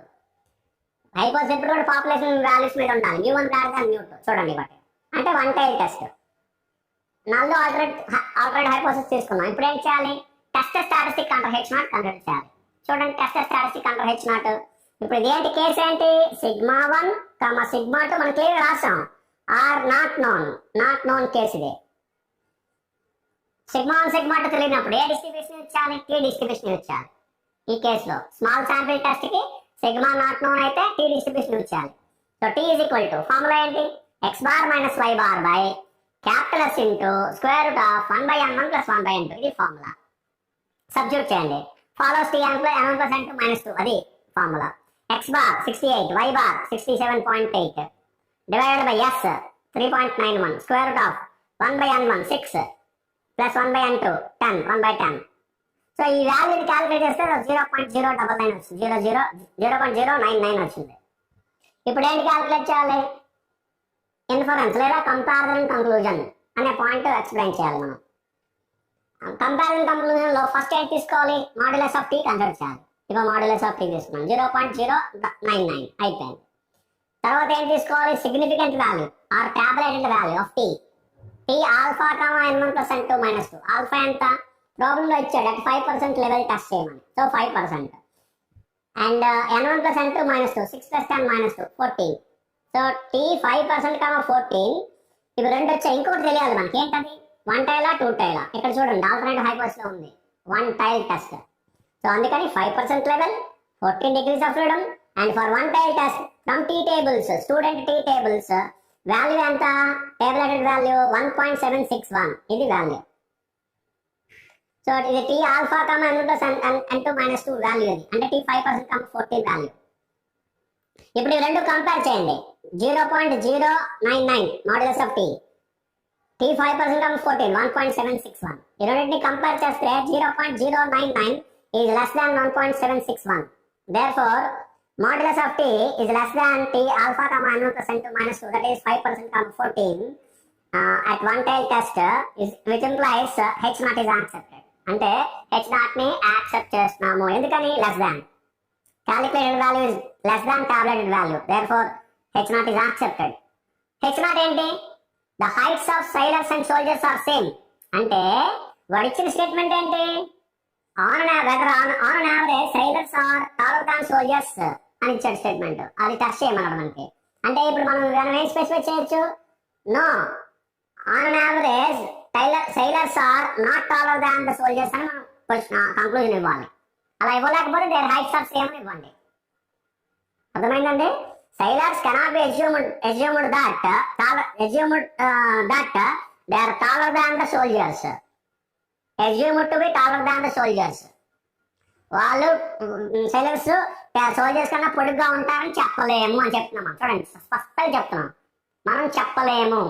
డేటా ఎంతవరకు ఇచ్చాడో దాని గురించి మనం కన్ఫైన్ అయ్యి మాట్లాడాలి.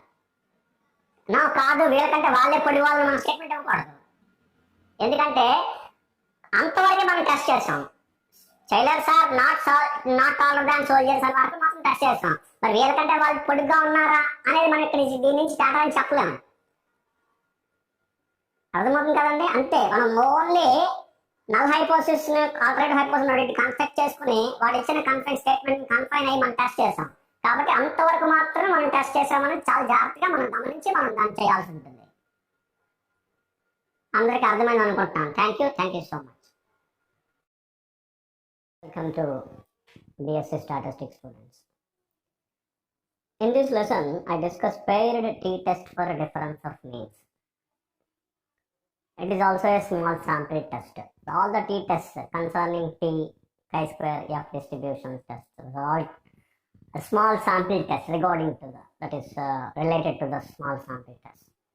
So if you consider what is the separate test, already difference of means or equality of means we have tested according to the t-test. But what is this? It is paired. You see, remember, it is the only the difference is paired t-test for difference of means. In the difference of means or equality of means, equality of population means, we consider two different distinct population. That is, for two different populations, we have to consider two different samples, and is going to be the test is going to be conducted. Whereas here we have to consider one population, according to the one population characteristics, a pair of observations are going to be observed. X1, Y1, X2, Y2, for example, and so on. Xn, Yn are n paired observations. N paired observations we have considered. Then, what is the meaning of this? Of the same population characteristic, we have considered two different readings. For example, there are n students, and a coaching was conducted. Before the coaching, a test was conducted, test 1. So test 1 results are x1, x2, and so on, xn. x1, x2, and so on, xn. For same number of n students, a test was conducted after coaching. The readings are, that is, the marks are y1, y2, yn. So now to whether the test is effective or not, to test whether test is effective or not, examination is effective or not, we have to use this particular test. It is called paired t-test for difference of means. We have to calculate average of this, and so that this particular kind of test is going to be calculated, is going to be conducted. So that is whether the coaching is effective or not. In this example, whether the coaching is effective or not, we have to use this particular test. Similarly, for example, x1, x2, and so on, xn are the readings of some particular patients. So some particular a drug is considered, a new kind of drug, new medicine, which is applied to the patients. Before applying the new drug, these are the readings of some particular disease. And after applying the some particular drug, the newly invented drug or a particular medicine, these are the readings. Now, whether the medicine is effective or not, if you want to examine whether the medicine is effective or not, effectively worked on the patients or not, and then we have to use this particular pair t-test for difference of means. That is, we have to observe only the increment or decrement also, because due to some particular reasons, if the decrease observed, it is the most effective. For example, the BP. Here are the first group, the BP, before applying the one particular drug related to BP, the readings were noted for n patients.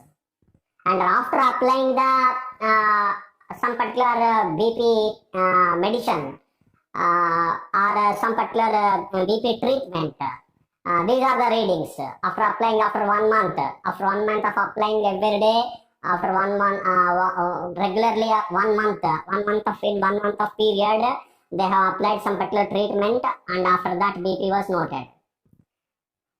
Then their objective is BP is to be decreased. Okay, to be under control, which means, for example, BP here, the many fluctuations like 150 to 100, like that, the many fluctuations, but it should be controlled by 120 to 120 by 80. Like that, it should be under control, which means a decrease is to be observed here. From these readings to these readings of the next time. For next time, if you want to observe the readings, which must be decreased, which must be under control. That is, around the reading of 120 by 80 should be observed. If it is observed that the medicine is effective, it is not observed, the medicine is not effective. So, like whatever the treatment, whether it is one kind of medicine is applied on different patients, or some particular coaching is coaching is given to certain group of students, a class of students, and then whether if you want to test whether the coaching is effective or the medicine is effective, then this kind of test is going to be used. Paired t-test for difference of means. Here also two samples are going to be observed. That is two sample of readings. One is x1, x2, xn. Another one is y1, y2, yn. But n1 is equal to n2. That is n. That is same number of students. Same students we are applying same another test. We are conducting another test. So same group of students we are conducting and we are applying another kind of medicine. One kind of medicine. Before the medicine, after the medicine. Are two types of medicines. Medicine 1, medicine 2. Like that. So this is what I want to, for the purpose of comparison, comparative studies. Whether coaching is effective, whether increment is observed, whether decrement is going to observe. For this is the kind of test procedure is going to be used. This is most useful small sample test in laboratories, in research works, in conducting these kind of what do you call these kind of studies. Methodological studies. These kinds of methodological studies is going to be very useful. This is very useful. Right? So therefore now I am formulating H naught. That is the same group of students, same group of n individuals. We are taking two observations, x1 and y1. That is xi and yi. That is what x1, y1 belongs to same individual. X2, Y2 belongs to same individuals or same item or same particular unit. X and Y are both readings are belong to same unit. That is what you have to keep in your mind. This is one of the crucial point, right? The H naught. Now come to the first part, the H naught, null hypothesis. Null hypothesis always we consider mu1 is equal to mu2. That is coaching is not effective. If coaching is effective, the students should be improved. If the treatment is effective on different patients, on various patients, then either increment or decrement in any particular reading is going to be observed. So therefore, whatever the treatment or coaching we have given, it is not effective. That is the results after coaching and before coaching, which are all same. There is no difference. Like that. That is the reason why H naught is always mu1 is equal to mu2. That is two population means are equal. Second one, alternative hypothesis, it must be either mu1 greater than mu2 or mu1 less than mu2. Mu1 less than mu2, it means second population. Regarding to second population, the population mean is more, then that is nothing but increment is observed. Increment. There is an increase.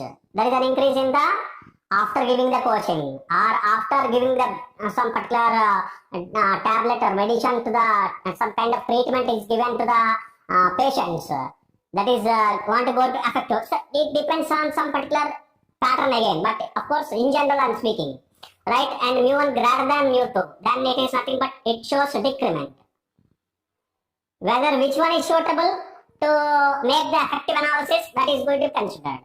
Either increment or decrement, right? So therefore, alternative hypothesis, now it is you observe here, in the pair t-test for difference of means, alternative hypothesis must be one-time test. It is not equal to, mu1 not equal to mu2 should not be considered. It is not to be considered. Only either mu1 greater than mu2 or mu1 less than mu2 is going to be considered, right? So that is what alternative hypothesis. And then test statistic, third point, test statistic.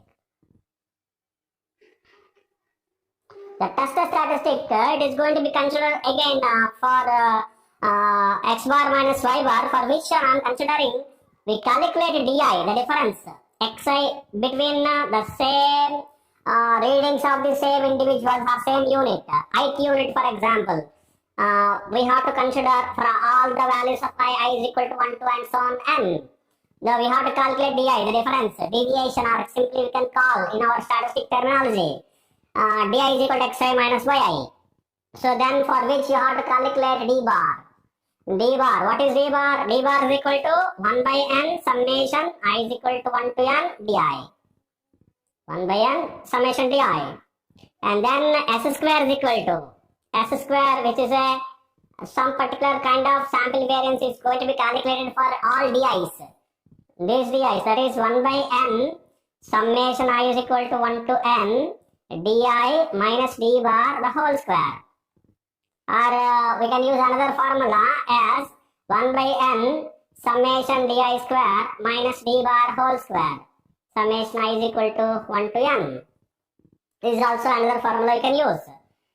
And then now I consider test statistic. The test statistic is going to be considered based on the t distribution.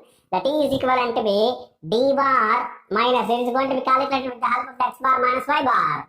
So d bar minus, d bar is 1 by summation di, minus of mu1 minus mu2, and difference of means we have to consider, and s divided by small s, that is square root of this, s divided by square root of n minus 1. Based on the one particular s, we are calculating this. Based on one s, we are calculating this. S by root n minus 1, which follows t distribution with n minus 1 degrees of freedom. Degrees of freedom is this.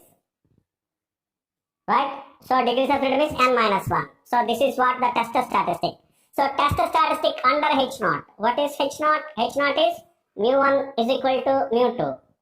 If mu1 is equal to mu2, then t becomes, t is equal to d bar by s by small s divided by square root of n minus 1, which follows t distribution with n minus 1 degrees of freedom. It is very simple because mu1 is equal to mu2, therefore it is 0. mu1 minus mu2 becomes 0. T is equal to d bar by s by root n minus 1. So another formula also we have in capital S. We know what is capital S, yeah. So t is equal to d bar by then s by square root of n, where I'll tell you the formula. It follows again t n minus 1. Degrees of freedom do not change. Where the formula of capital S is nothing but capital S square, I write. It is 1 by n minus 1 summation I is equal to 1 to n di minus d bar the whole square. The same formula with n minus 1. It is n with n1. Everywhere small square is equal to 1 by n and capital S square is equal to 1 by n minus 1 summation di minus d bar whole square. Right? So now the fourth part, comparison and conclusion. This is what test statistic. Now I am going to comparison and conclusion. What is comparison and conclusion? We have to consider modulus of t.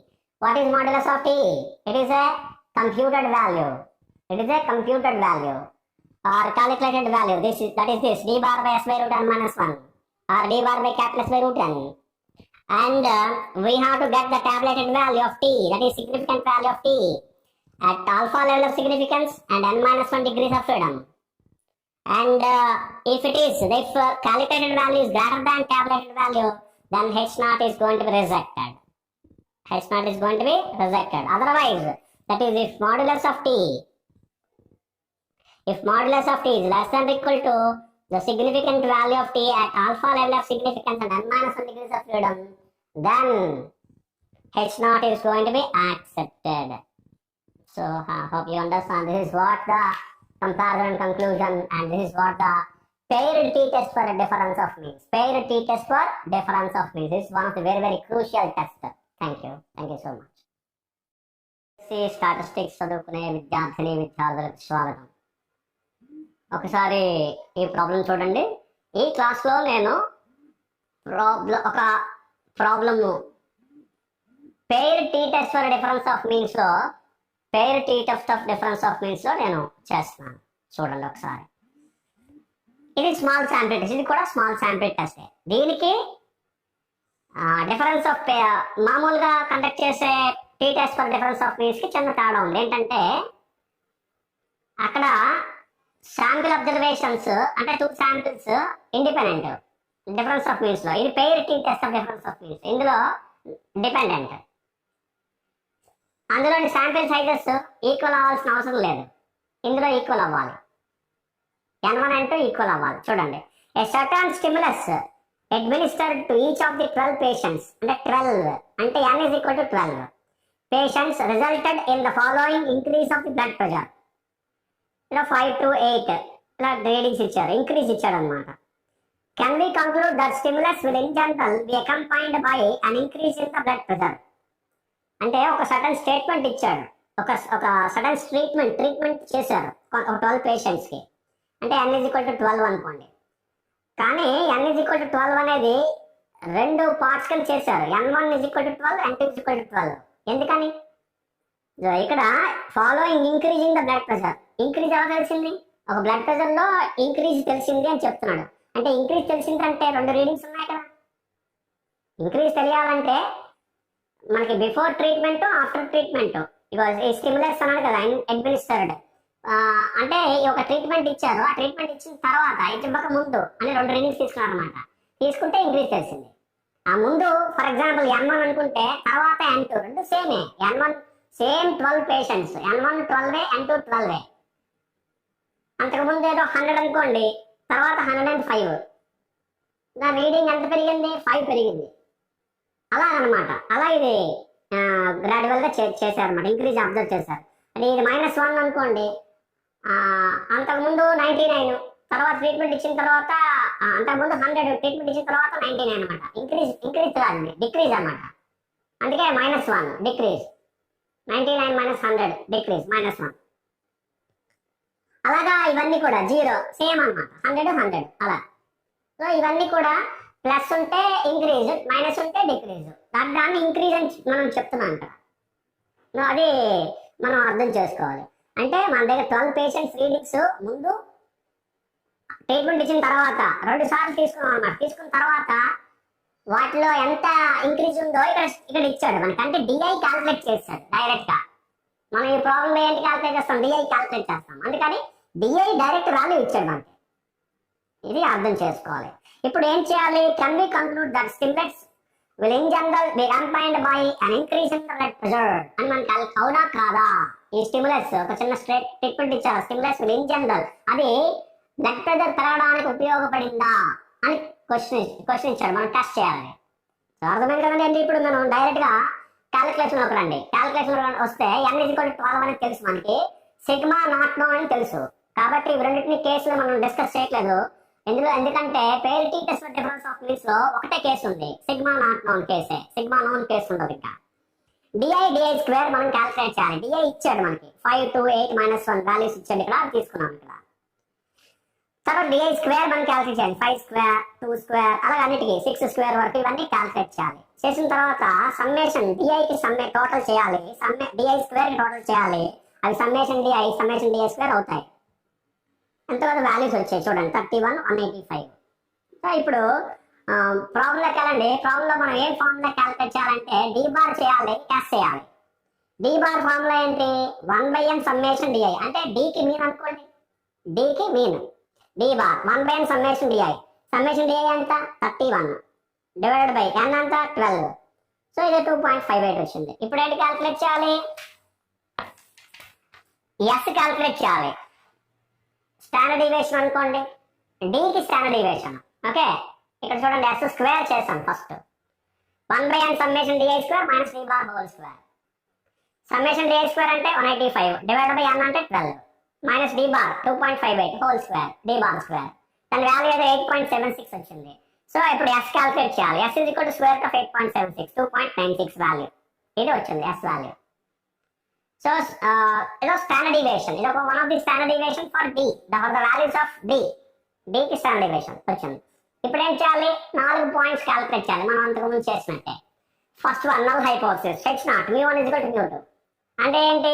Blood pressure was not increase due to the stimulus. ఏదో stimulus చేసాము అని చెప్తున్నాడు కదా. It was not in general for increasing the blood pressure. Blood pressure increase అవడానికి ఇది ఉపయోగపడట్లేదు. అంటే అంతకుముందు అలాగే ఉంది, ఇప్పుడు అలాగే ఉంది. అదే μ1 = μ2. అంతకుముందు బ్లడ్ ప్రెషర్ ఎలా ఉందో ఇప్పుడు కూడా అలాగే ఉంది ట్రీట్మెంట్ ఇచ్చిన తర్వాత. μ1 = μ2. అది మన కన్సిడరేషన్, అది మనం కన్సిడర్ చేస్తున్నాం. అంతేకాని తగ్గింది పెరిగింది అని కాదు. ఈక్వల్ టు నల్ హైపోథిసిస్ ఎప్పుడు కూడా ఈక్వల్ టు లో ఉంటుంది. Next alternative hypothesis H1 μ1 < μ2. అంటే ఏంటి? One tail test. ఎప్పుడు కూడా ఇందులో వన్ టైల్ టెస్ట్. ఎందుకంటే ఏదో ఒక చిన్న ట్రీట్మెంట్ లేకపోతే ఒక కోచింగ్ ఏదో ఒకటి ఇచ్చి మనం అది వాళ్ళు బెనిఫిట్ పొందారా లేదా ఆ గ్రూప్ మొత్తం బెనిఫిట్ పొందారా లేదా అని మనం ఇక్కడ టెస్ట్ చేస్తాం. అలా టెస్ట్ చేయడానికి వచ్చిన టెస్టే paired T test for difference of means. కాబట్టి ఇందులో ఎప్పుడు కూడా గ్రేటర్ దాన్ కానీ లెస్ దాన్ కానీ తీసుకుంటాం ఆ సిచ్యువేషన్ బట్టి, ఆ పర్టికులర్ క్యారెక్టరిస్టిక్స్ బట్టి, రైట్. సో అంటే ఏంటి, లెస్ దాన్ మ్యూ2. మ్యూ1 ఏంటి, బిఫోర్ దాట్. మ్యూ2 ఏంటి, తర్వాత, అంటే పెరిగింది. ఆ ట్రీట్మెంట్ ఇచ్చిన తర్వాత, స్టిములస్ ఇచ్చిన తర్వాత మ్యూ2 అనేది ఇంక్రీజ్ అయింది, అది పెరిగింది కాబట్టి రీడింగ్ పెరిగింది. That is called blood pressure was increased after administered the stimulus. ఒక సడన్ స్టిములస్ అడ్మినిస్ట్రేషన్ చేసిన తర్వాత బ్లడ్ ప్రెషర్ పెరిగింది అని మనం కన్సిడర్ చేస్తాం. ఎందుకంటే మ్యూ2లో బ్లడ్ ప్రెషర్ ఎక్కువ ఉంది, మ్యూ1లో తక్కువ ఉంది. ఇది బిఫోర్, ఇది ఆఫ్టర్. పాపులేషన్ గురించి మాట్లాడుతున్నాం. మ్యూ1 గ్రేటర్ దాన్ మ్యూ1 లెస్ దాన్ మ్యూ2 అని మనం కన్సిడర్ చేస్తాం. అంటే మ్యూ2 గ్రేటర్ దాన్ మ్యూ1. పాపులేషన్ వాల్యూస్ గురించి మనం మాట్లాడుతున్నాం, శాంపిల్ వాల్యూస్ గురించి ఇందులో మాట్లాడకూడదు. హైపోథసిస్ ఎప్పుడు కూడా పాపులేషన్ వాల్యూస్ మీద ఉండాలి స్టేట్మెంట్. అర్థమైంది కదండి. ఇప్పుడు టెస్ట్ స్టాటిస్టిక్ అండర్ H0. ఇందులో ఎలా ఉంటుందంటే T is equal to D bar by S by root n minus 1. ఇది ఫార్ములా, సింపుల్ ఫార్ములా, చాలా సింపుల్ టెస్ట్ ఇది. Follows Tn minus 1. n1 is equal to n2 is equal to n అని చెప్పాం కదా, అందుకని degrees of freedom n minus 1 అయింది. అంటే D bar substitute చేయండి values 2.58 divided by S 2.96 divided by square root of n minus 1 12 minus 1. అంటే ఇప్పుడు ఈ వాల్యూ ఎంత వచ్చింది, 2.89, ఏదో 2.89 వచ్చింది వాల్యూ. ఇప్పుడు comparison and conclusion or inference. ఇందులో ఏం చేయాలి, కంపారిజన్ కంక్లూజన్ లో first modulus of T calculate చేయాలి. ఇదిగోటి మాడ్యులస్ ఆఫ్ T 2.89 అయిపోయింది. ఇప్పుడు నెక్స్ట్ ఏంటి క్యాలిక్యులేట్ చేయాలి, T alpha comma n minus 1 అని టేబుల్ వాల్యూ, సిగ్నిఫికెంట్ వాల్యూని క్యాలిక్యులేట్ చేయాలి, తీసుకోవాలి మనం టేబుల్ నుంచి. ఎలా తీసుకోవాలి, alpha 5% level of significance, n minus 1 అంటే 12 minus 1 11, 5% comma 11. T 5% level of significance, 11 degrees of freedom. ఇప్పుడు ఇంకోటి కావాలి, ఏంటది, 1 టైలా 2 టైలా. ఈ T test for pair tea test for difference of means ఎప్పుడు కూడా alternative 1 tail test, either greater than or less than, it is 1 tile. Therefore for 1 tile test the value is 1.796. 5% level, 11 degrees of freedom, 1 tile test. The value is from the student T tables, it is 1.796. ఈ రెండు compare చేయండి. ఇప్పుడు 2.89 greater than 1.796, that is modulus of T, it is greater than T alpha comma n minus 1. Alpha comma n minus 1 అంటే 5% comma 11 degrees of freedom. And for 1 tile test, therefore it is H0 is rejected because greater than. H0 is rejected. H0 అనేది reject చేస్తున్నాం. అంటే ఏం చేస్తున్నాం, H1 ని accept చేస్తున్నాం. Alternative hypothesis ఏంటి, the blood pressure was increased after administered the stimulus. Certain treatment మనం చేసిన తర్వాత, అడ్మినిస్ట్రేట్ చేసిన తర్వాత బ్లడ్ ప్రెషర్ ఇంక్రీజ్ అయ్యింది అని మనం కన్సిడర్ చేయొచ్చు అని మనం చెప్తున్నాం. ఇది ఈ ప్రాబ్లం యొక్క ఇంటర్నల్ మీనింగ్. అంటే మనం ఇప్పుడు ఇది ఇంక్రీజా డిక్రీజా అనేది మనం తెలుసుకోవడానికి మాత్రమే ఈ టెస్ట్ మనం కండక్ట్ చేస్తాం. అప్పుడు ఏం చేయాలి, same group of students, the same group of patients అలాగే మనం కండక్ట్ చేయాలి. అంటే same number of observations, n1 is equal to n2 కి మనం ఇది క్యాలిక్యులేట్ చేస్తాం ఎప్పుడు కూడా.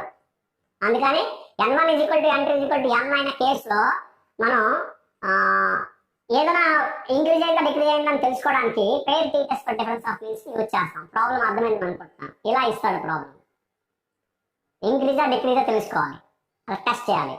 అలా తెలుసుకోవడం దీనివల్ల సాధ్యమవుతుంది. Hope you understand. మీ అందరికి అర్థమైంది అనుకుంటున్నాను. Thank you.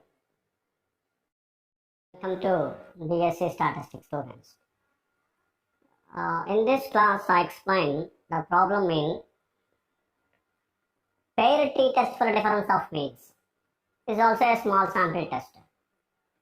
This is very simple. So I discuss 1 or 2 problems. So here it is problem number 1. If you see the problem number 1, a certain stimulus administered to each of the 12 patients resulted in the following increase of the blood pressure. You should understand properly, correctly. The 12 patients, that is n is equal to 12. And a certain stimulus administered, certain treatment was taken and it was given to the 12 patients, and before and after giving the treatment. This is the blood pressure. This is the increase of the blood pressure. Increase of the blood pressure. It is observed here. For example, of before that, if it is 120, after it is 125, increase is 5. Like that, 5 to 8 minus 1. These are the observations. The increase in the blood pressure is observed. That is, it is called, we can consider it as DI.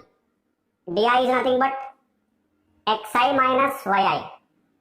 XI is before the readings of the before the treatment, and YI is readings after the treatment. So now it is difference is given. That is DI is given. Increase is given. You see minus 1, which means the previously the reading was 100. After that it is 99, for example. So therefore it is 100 minus 99. It is plus 1. So increase, therefore it is minus 1. If you consider before and after, 99 minus 100, it is minus 1, like that. 0, before 100, after the treatment it is 100, again 100, therefore it is 0, like that. Can we conclude that the stimulus will in general be accompanied by an increase in the blood pressure? What you have to consider? What we have to test? The stimulus will in general accompanied by an increase in the blood pressure. That we have to test. So for this, what you have to consider? First of all, you say DI and DI square. I'll tell you the formula. And before that, what you have to do is you do the square and calculate summation DI and summation DI square. DI 5 to 8 and so on. The readings are given here. And DI square 5 square 25. 2 square, 4, etc. You calculate all the squares here. So that summation, calculate total of DI square, summation DI square. Summation DI, 31 and 185, like that. So then you start the calculation of, first of all, D bar, average of D. The D bar, the formula is 1 by N, summation DI. Summation DI is 31, divided by N is equal to 12. 12 patients, answer is 12. So it is equal to 2.58. So this is D bar. And after that you calculate S. Based on the formula, you have to calculate S. That is, I'm giving the formula of S square. S square is nothing but 1 by N summation DI square minus D bar whole square. This is the formula I'm giving to you. Summation DI square by N. Summation DI square is 185 divided by N is 12. And minus D bar, that is 2.58 whole square, D bar square. If you calculate this value, you will get some 8.76. You calculate the value. And also calculate S, square root of 8.76, it is 2.96. Some the value, something the value you calculate. And you see here the null hypothesis which are something which are different. This is looking to be a t-test for two means, but the sample sizes are equal here. The sample sizes are equal and the two observations, the two samples are dependent. Two samples are dependent, not independent. This is what the observation you have to make from the t-test for two means. In two tests for two means, difference of means, observations are independent, the samples are independent. The sample size may be different, but here it is paired t-test for difference of means. The paired t-test of difference of means, the samples are dependent, not independent. They are dependent, and the sizes must be equal because the same patients are going to be considered in the second sample as well. First sample, second sample, right? So therefore, null hypothesis section of mu1 is equal to mu2. That is, the blood pressure was not increased due to the stimulus. Whatever certain treatment was given, administered, the stimulus, it is not administered, for the increase in the blood pressure. It is not administered, that is whatever the stimulus administered, which was not in general, it is increasing the blood pressure. That is what we have considered null hypothesis. An alternative hypothesis mu1 less than mu2. That is, it is one tail test. Mu2 increase. Second particular reading was increased. Mu1 less than mu2. Right. Mu1 is always less than the mu2. The blood pressure was increased after administered the stimulus. Whatever the stimulus which is in general, it increases the blood pressure. That is what the statement we considered in the alternative hypothesis.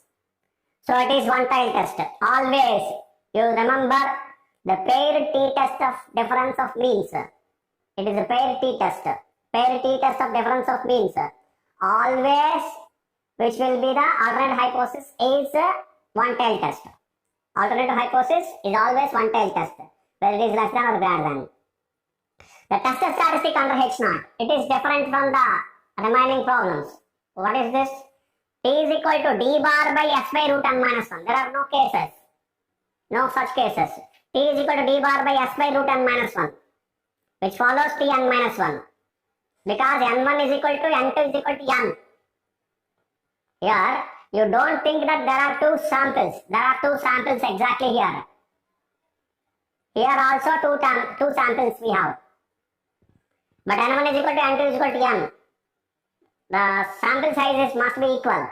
That is the difference you have to consider. D bar. We have calculated 2.58 divided by s 2.96 divided by square root of n minus 1, 12 minus 1. If you calculate this value, you will get some 2.89. Now again the comparison conclusion. It is almost same in all the tests. We calculate modulus of t 2.89 and tabulated value must be considered from alpha and n minus 1. T alpha comma n minus 1, the degrees of freedom. T 5%, n is 12 minus 1, n is 12, 12 minus 1, n minus 1. So T 5% comma 11.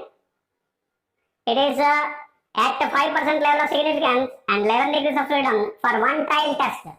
Always to be considered for one tail test. For one tail test, the value is 1.76796. So if we compare these two values, 2.89 is greater than 1.796. Therefore, modulus of t, it is greater than t alpha comma n minus 1, that is 5% comma 11. Which implies H0 is rejected. H0 is rejected means H1 is accepted. What is H1? Stimulus will in general will increase the blood pressure. That is, the blood pressure was increased after administered the stimulus. The blood pressure was increased after administered the stimulus. The treatment is worked out. It was most useful. It was useful for increasing the blood pressure. Those some of the patients have less low blood pressure. That way, after treatment was given, the blood pressure was increased. That is what the conclusion we can make from this particular test. Thank you. Thank you very much. BSc statistics చదువుకునే విద్యార్థులకు స్వాగతం. చూడండి, ఈ క్లాస్లో నేను ఇంకొక problem 2, ఇందులోని pair tea test for difference of మీన్స్లో, అంటే ఇది small sample test. Pair tea test of difference of మీన్స్లో ఇంకొక ప్రాబ్లం చెప్తున్నాను. చూడండి, వినండి. The following data relates to the marks obtained by 11 students before and after an intensive coaching. అంటే ఒక 11 స్టూడెంట్స్ కి, అంటే n1 is equal to n2 is equal to 11. ఎలా చెప్తున్నాను? Before and after intensive coaching అని ఇచ్చాడు. అంటే before giving the coaching the marks ఇచ్చాడు. వాళ్ళ మార్క్స్ ఇచ్చాడు. చూడండి, ఒకటి marks before coaching, marks after coaching, 2 columns ఇచ్చాడు. అంటే 2 శాంపిల్స్ ఉన్నాయి, n1 n2. But okay students కి, సేమ్ 11 స్టూడెంట్స్ కి 2 శాంపిల్స్ కలెక్ట్ చేస్తాం మనం. అంటే ఇవి డిపెండెంట్ శాంపిల్స్, ఇండిపెండెంట్ కాదు. ఇది మనం అర్థం చేసుకోవాల్సింది. సేమ్ గ్రూప్ ఆఫ్ స్టూడెంట్స్ కి కోచింగ్ ముందు మార్క్స్ కన్సిడర్ చేశాము, కోచింగ్ తర్వాత మార్క్స్ కలెక్ట్ చేశాము. అలా కలెక్ట్ చేసినప్పుడు మనకి ఈ డేటా వచ్చింది. అంటే ఈ రెండు శాంపిల్స్ కూడా ఇండిపెండెంట్ కాదు. అది మనం చెప్పగలము. రెండో తర్వాత n1 is equal to n2 is equal to n. n అనేది 11. అంటే n ఎందుకు తీసుకుంటున్నారు సార్? 2 శాంపిల్స్ ఉన్నాయి కదా అని అనుకోకూడదు. n1 is equal to n2 is equal to n అని మనం క్లియర్గా మనం చెప్తాం. ఇది అర్థం చేసుకోవాలి ఫస్ట్. ఇది మైండ్లో పెట్టుకోవాలి.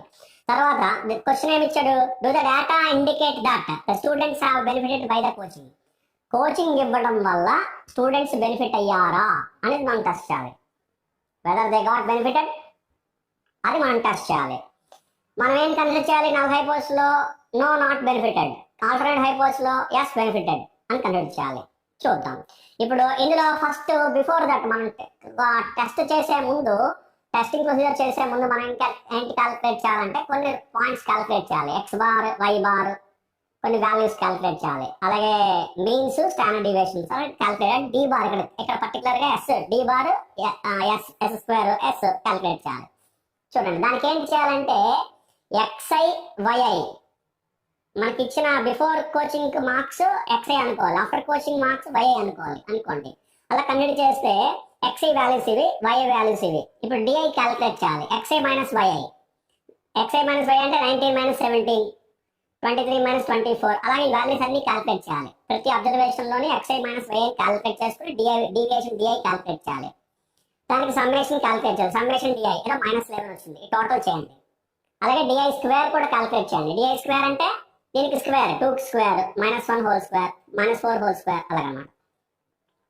డిఐ స్క్వేర్ క్యాలిక్యులేట్ చేసి ప్రతి వాల్యూకి మళ్ళీ దాన్ని టోటల్ చేయండి. సమ్మేషన్ డిఐ స్క్వేర్ వస్తుంది, 69 వచ్చింది. ఇప్పుడు రెండు వాల్యూస్లో ఉంచుకోండి. ఇప్పుడు ఏంటి క్యాలిక్యులేట్ చేయాలంటే డి బార్ ఎస్ స్క్వేర్ ఇవి క్యాలిక్యులేట్ చేసుకోవాలి. సో ఇందులో మనం క్యాలిక్యులేట్ చేయాల్సినవి ఏంటంటే డి బార్ ఏంటి, formula 1 summation D I. Summation D I calculate చేస్తాం is equal to summation D I value -11 divided by 11, so it is -1.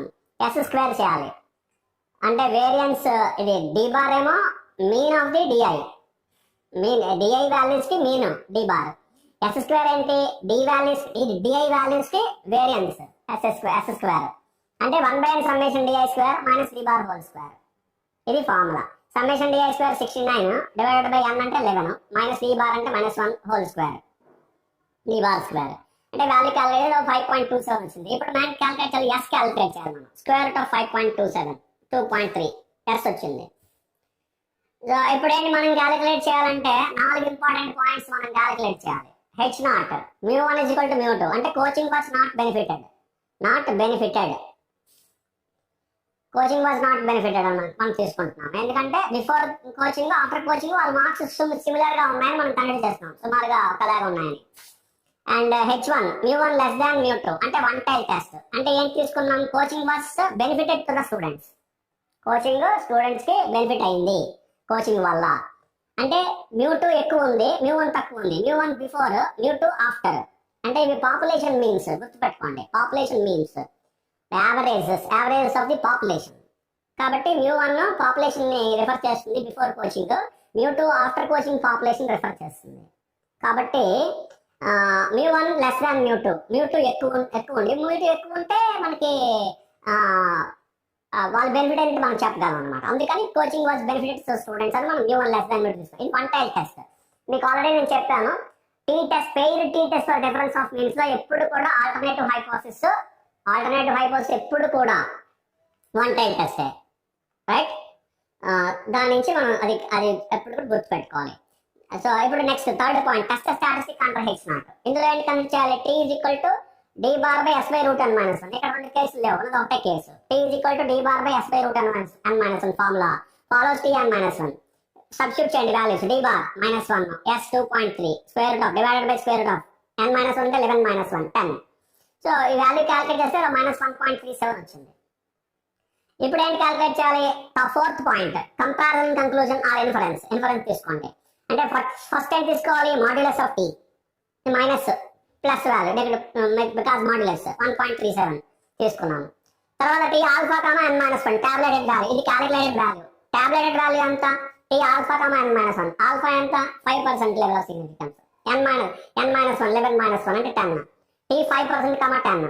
ఇక్కడ వన్ టైల్ టెస్ట్ దగ్గర తీసుకోవాలి. For one tail test 5% level, 10 degrees of freedom and for one tile test from student P tables value ఎంతంటే 1.812.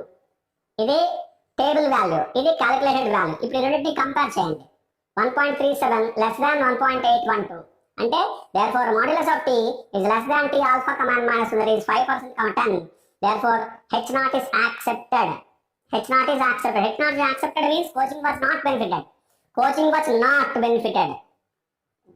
Coaching was benefited కాదు. Coaching was not benefited to the students.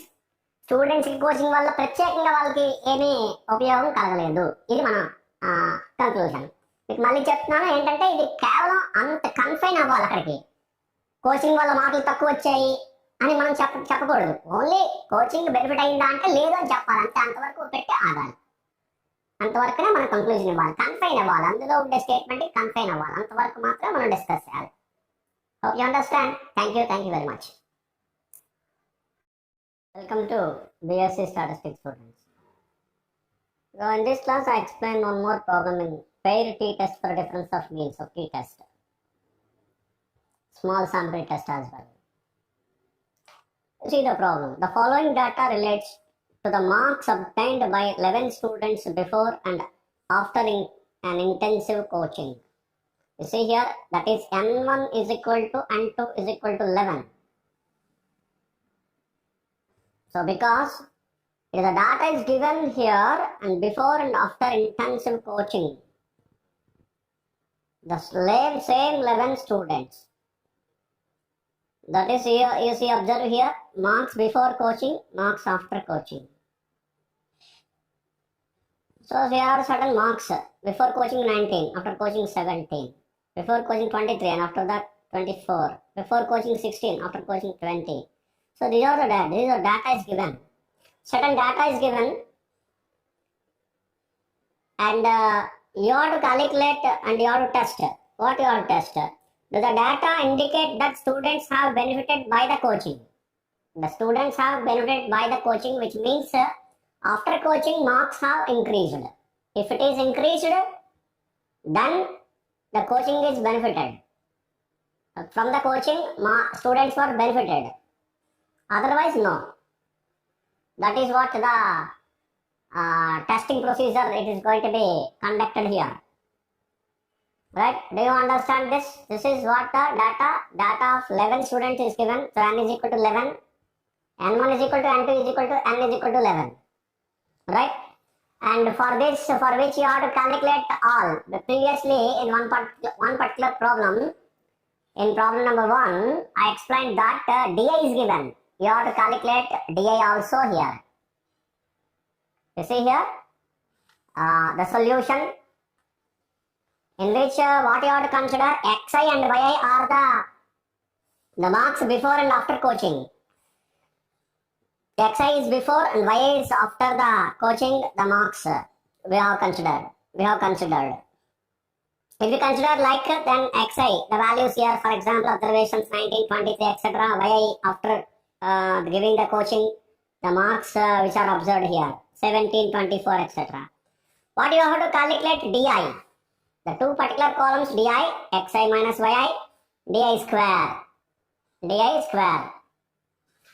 Xi minus yi means 19 minus 70 to 23 minus 24 minus 1, 16 minus 20 minus 4, etc. You have to calculate all the values of di for all, and then summation di. Summation I is equal to 110 di. Add all these values, you will get this. And square, di square, 2 square, minus 1 whole square, minus 4 whole square, etc. Calculate all the values. Di square and square and do the summation. Summation is equal to 110 di square. Total is 69. So after calculating di and di square, you have to calculate d bar. You have to calculate first of all d bar. What is d bar? D bar is an arithmetic mean. 1 by n summation di. Arithmetic mean of di's. So summation di minus 11 divided by n. 11, so it is minus 1. And s square, 1 by n summation di square minus d bar whole square, 69 by 11. Di summation di square 69 and is 11, 69 by 11 minus d bar minus 1 whole square, d bar square. So finally the value is 5.27 s square. Now you have to calculate s. Square root of s square, 5.27. It is 2.30 sum the value. Whatever the value you get, you calculate the value and take the value. I'm sorry. Now what you have to consider 4 points. The null hypothesis first of all, H1, H0, I'm sorry, H0, mu1 is equal to mu2. The coaching was not benefited. It is not benefited. And H1, mu1 less than mu2, that is one tile test. mu1 less than mu2 and test, which means after giving the coaching, the marks were increased. That is, coaching was benefited to the students. The coaching was benefited. The test statistic under H0, T is equal to, here I explained that only one case. T is equal to D bar by S by square root of n minus 1. It follows at E n minus 1. D bar is minus 1. Substitute the values. S is 2.3 divided by square root of n minus 1, 11 minus 1, 10. And so that the final value is minus 1.37. So this is what usually is the T is going to be calculated in this way. So for calculating T, you have to consider comparing conclusion, the last point, in which what you have to consider modulus of T is equal to, here the minus value, you have the modulus of T, the positive value 1.37 you have to consider. After that, T alpha comma n minus 1, the 5% comma 11 minus 1, that is 10, T 5% comma 10 at one tile test, for one tile test at 5% level, 10 degrees of freedom. For one tile test, from the student T tables, the T tabulated value or significant value 5% comma 10 is equal to 1.812. Compare these two, modulus of T 1.37, tabulated value or significant value 1.812. Therefore 1.37 is less than 1.812. Therefore modulus of T is less than T alpha comma n minus 1, that is T 5% comma 10, which implies H0 is accepted. That is, the coaching was not benefited. The coaching H0 is accepted. H0 means coaching was not benefited. Coaching was not benefited. It is not benefited to the students. Okay? Before and after coaching, their marks are looking to be same. The coaching was not effective. That is our conclusion. Thank you. Welcome to BSc Statistics students. In this lesson, I explain one problem which is related to two particular tests. T-test for difference of means and pair T-test for difference of means. You see the problem. This is a small sample test again. Two foods A and B have applied on 8 cows. The following results of increasing weights are observed in the cows. This is what the data, this is the number of the cows, 1, 2, 3, 4, 8, up to 8. The increase in the weight due to the food A and food B. Two types of foods have been applied and how much weight was increased. That was given in this particular problem. The data is given in the problem. According to food A, these are the increase in the weight, 39, 53, 51, etc. According to, that is due to the food B, that these are the weights, gain in the weights, increase in the weights, according to the food B or due to the food B, 52, 55, etc. These are the readings are given. Now, there are two questions. You see, question number 1, assuming that two samples of cows are independent, can we conclude that food B is better than food A? The first question is T-test for difference of means or T-test for two means, simply. Because they are independent. If the sample observations are independent, then we have to use T-test for difference of means. You please remember. The samples, two samples are drawn randomly from the two populations respectively. That is what assumption in the T-test for difference of means. That first one. They are independent. That is, sample observations are independent. Two samples are independent. Sample 1 is independent from sample 2. Like the second one, examine the case when the same set of 8 cows are used in both the food A and B. That is, if you consider same set of 8 cows and food A is applied first and then food B is applied. and the weight was observed. The increase in the weight was observed. So these are the two particular cases. If you say these are two particular cases. This is second case is one sample is depending on the other sample. One sample depends on another one, obviously. In the first one, samples are independent. In this way, you apply the t-test for difference of means. In the second sample case, that is second case, that's when the sample observation, two samples are, when the two samples are dependent. Same set of 8 cows are used. Then two samples are dependent, not independent. In that case, we have to use paired t-test for difference of means. Now I hope you understand. Quickly we can do the problem now. So this is what I have explained between the two particular cases. In two particular tests, how we use two particular tests and two particular cases. So given that n1 is equal to n2 is equal to 8, it is equal to n, is equal to n is equal to 8. That is what fixed in both the problems. And null hypothesis, x0, mu1 is equal to mu2. That is, there is no significant increase in the weights of the cows due to the food A and food B. Whatever for both the problems we can consider this. Null hypothesis do not change. Null hypothesis is same, that is, there is no significant increase. It was not increased. It was not significantly increased in the weights of the cows due to the food A and food B. That is the x0 mu1 is equal to mu2. Null hypothesis. Alternative hypothesis, H1. Mu1 less than mu2. That is mu2 is more. Mu2 is more. There is a significant increase, means food B is better than food A. That is, it represents food B. The weight increase, average weight increased of the cows in the second population. This is mu1 in the first population. That is due to the food A. This is due to food B. If you consider two particular populations, then mu1 is less than mu2, which means mu2 is more. That is, food B is better than food A. Food B is better than food A. That is what we consider in general from the two populations. There is a significant increase, means food B is better than food A. Hope you understand. I hope you understand this logic. Now you see, this is what alternative hypothesis, therefore it is one-tile test. Mu1 less than mu2. Mu2 is more, therefore it is one-tile test.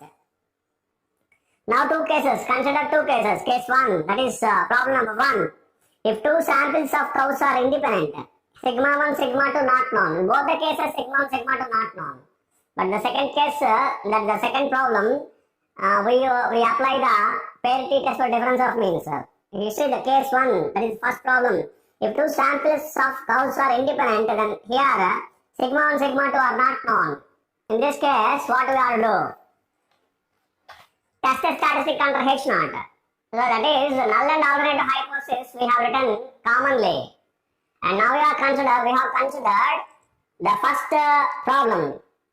Okay, they are independent. In which the test statistic becomes T is equal to x bar minus y bar divided by s into square root of 1 by n1 plus 1 by n2. Because sigma is not known. Sigma 1, sigma 2 are not known. Which follows T n1 plus n2 minus 2. Okay. What we have to calculate? We have to calculate the sample values. That is x bar, y bar, s1 square, s2 square, etc. All the values, sample values you have to calculate. Sample means, sample variances, sample standard deviations, etc. These are the things you have to calculate. xi. So you have to consider xi square. yj square. So xi values. Square the value, 49 square, 53 square, square the value xi square, you will get it. And similarly, yj value, the values of second sample, that is due to food B. Yj value is 52 square, yj square, 55 square, etc. All the values, square the values. You will get xi square, yj square. After that, get the total, summation xi, I is equal to 1 to n1. Summation xi square, summation yj, j is equal to 1 to n2. summation yj square, that is totals, all four totals. Then you calculate x bar. X bar is 1 by n1 summation xi, that is summation xi divided by n1. 407 divided by 8, this is x summation xi, 50.875, like that. You calculate the values. Okay, any difference, you please take the clear value, correct value. And y bar, 1 by n2 summation yj, j is equal to 1 to n2. Summation yj is 423 divided by 8, n2 is 8, n2 is also 8, 52.875. And then you calculate s1 square, s2 square, the sample variances. 1 by n1 summation xi square minus x bar whole square. So summation xi square, it is nothing but 20,737 divided by 8 minus x bar whole square, 50.875 whole square. So some 3.86 the value. Similarly, s2 square, 1 by n2 summation j is equal to 1 to n2 yj square minus y bar whole square, 22,383 divided by 8 minus 52.875 whole square. So some particular value got 2.11. From this you have to calculate capital S. What is capital S? Square root of n1 s1 square plus n2 s2 square divided by n1 plus n2 minus 2. That is n1, substitute the values 8, s1 square 3.86 plus n2 8, s2 square 2.11 divided by n1 plus n2 minus 2, 8 plus 8 minus 2.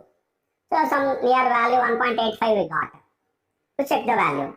And now you calculate the value of t.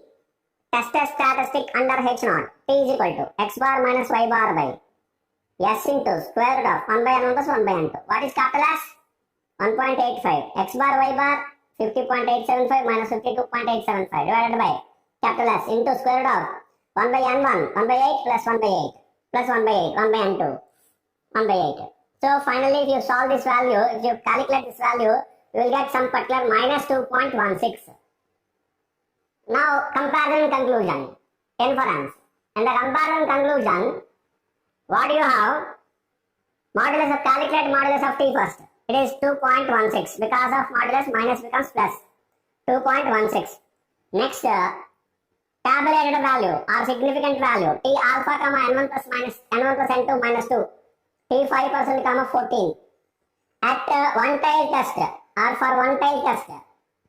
For one tail test, at 5% level of significance and n1 plus n2 minus 2 14 degrees of freedom. That is 1.761. Therefore, to compare these two, modulus of t 2.16, t 5% comma 14, 1.761 from the t tables. Therefore, 2.16 is greater than 1.761. That is modulus of t, it is greater than t alpha comma n1 plus n2 minus 2, which implies h0 is rejected. That is h1 is accepted. What is h1? Alternative hypothesis. Food B is better than food A. Therefore, food B is better than food A. Means there is a significant increase in the weights.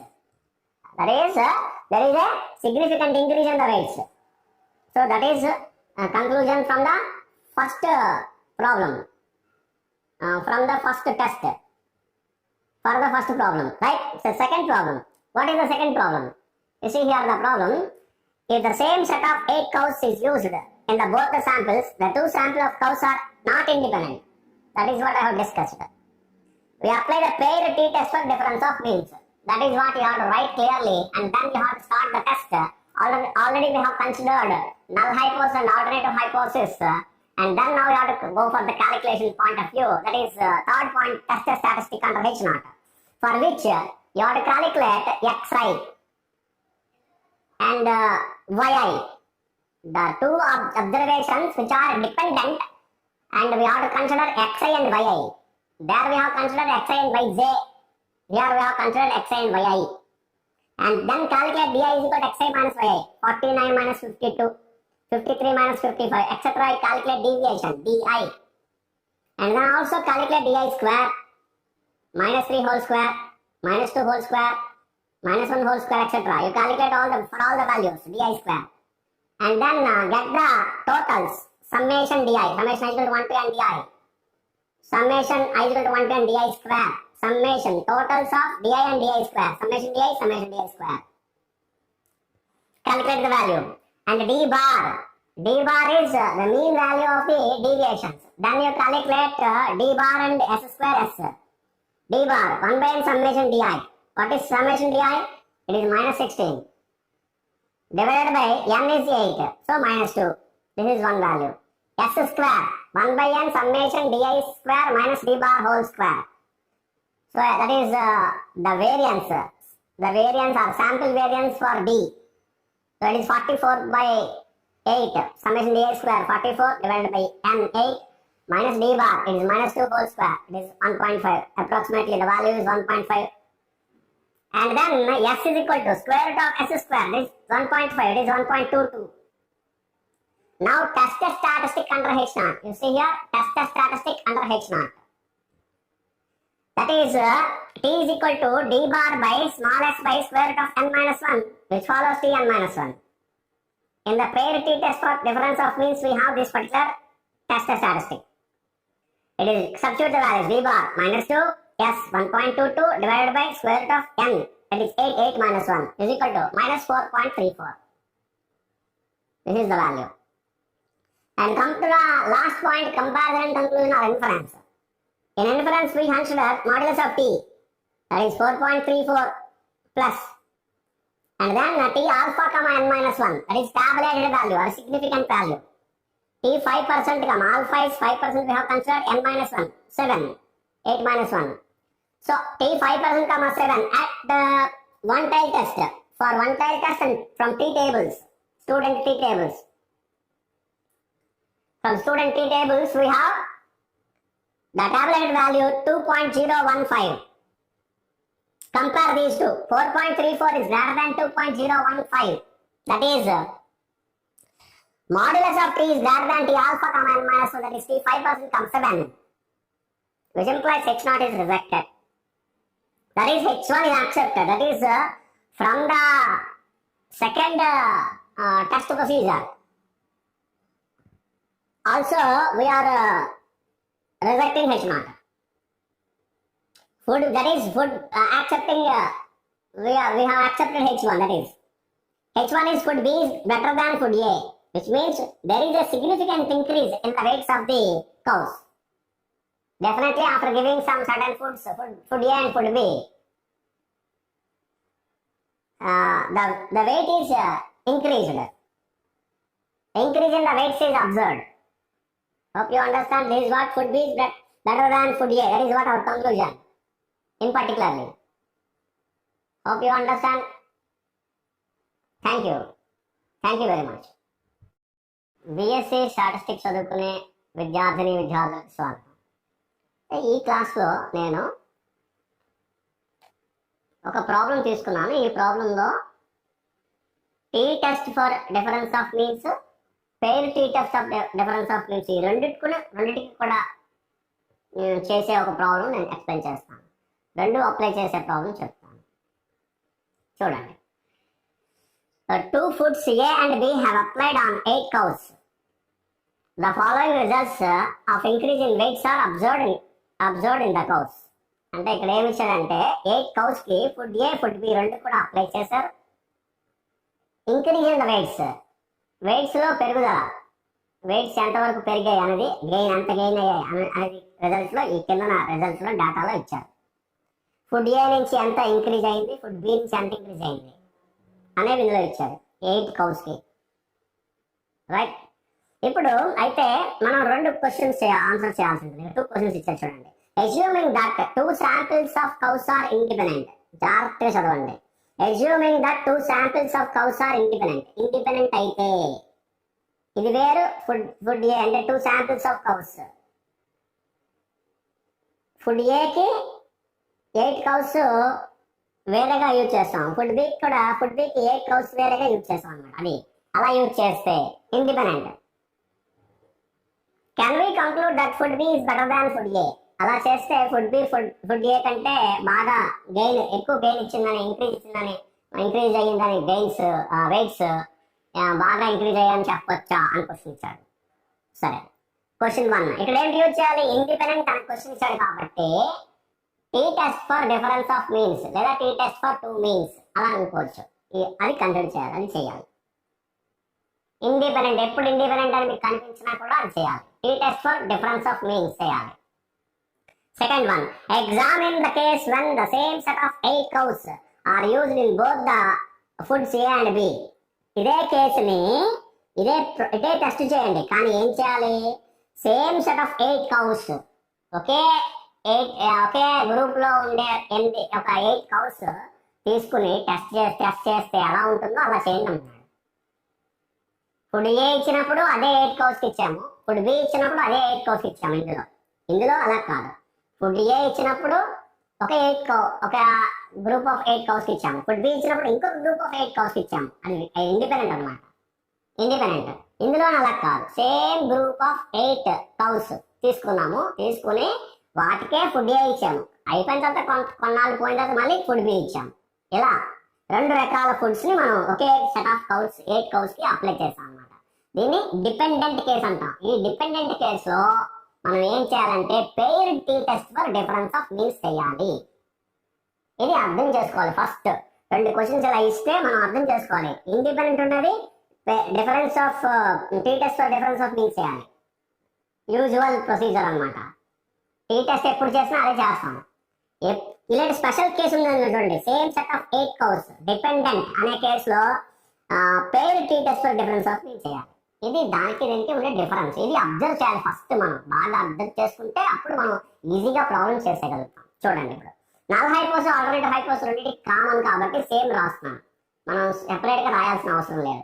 ఇవి null హైపోస్ ఏంటి? H0 μ1 μ2 అంటే ఏంటి? there is no significant increase in the weights of cows due to food A and food B. Food A food B apply చేసిన తర్వాత significant increase ఏం కనిపించలేదు వాటి weights లో కౌస్ యొక్క వెయిట్స్ లో. అది మనం కన్సిడర్ చేస్తాం. అంటే their weights are equal. Food A apply చేసిన తర్వాత ఫుడ్ బి అప్లై చేసిన తర్వాత వెయిట్స్ మాత్రం మారలేదు, సమానంగా ఆల్మోస్ట్ సమానంగా ఉన్నాయి. అది దాని meaning. Next alternative hypothesis H1 μ1 less than μ2 అంటే ఏంటిది? One time test. అంటే ఇక్కడ ఏం చెప్తున్నాం? there is a significant increase means food B is better than food A. Food A కంటే ఫుడ్ బి ఇచ్చినప్పుడు సిగ్నిఫికెంట్ గా ఇంక్రీజ్ అయింది, వెయిట్ లో ఇంక్రీజ్ కనపడింది, బరువులోనే ఎక్కువ బరువులు పెరిగాయి అని చెప్పి మనం చెప్పొచ్చు అనమాట. అని మనం స్టేట్మెంట్ ఇస్తున్నాం ఆల్టర్నేటివ్ హైపోథిసిస్ లో. అదేంటిది? μ1 less than μ2. μ1 అంటే food A gains in the average weight gain of the cows in the food A due to food A. Food A వల్ల వచ్చింది వెయిట్ గెయిన్ అనమాట. ఇది μ2 యావరేజ్ వెయిట్ గెయిన్. దేనివల్ల? Food B వల్ల వచ్చే కౌస్ లో average weight gain వచ్చింది ఏంటంటే μ2. అందుకని μ2 ఎక్కువ తీసుకున్నాం. μ1 less than μ2. μ2 అంటే ఏంటి? ఫుడ్ బికి సంబంధించింది కాబట్టి average weight gain of the cows.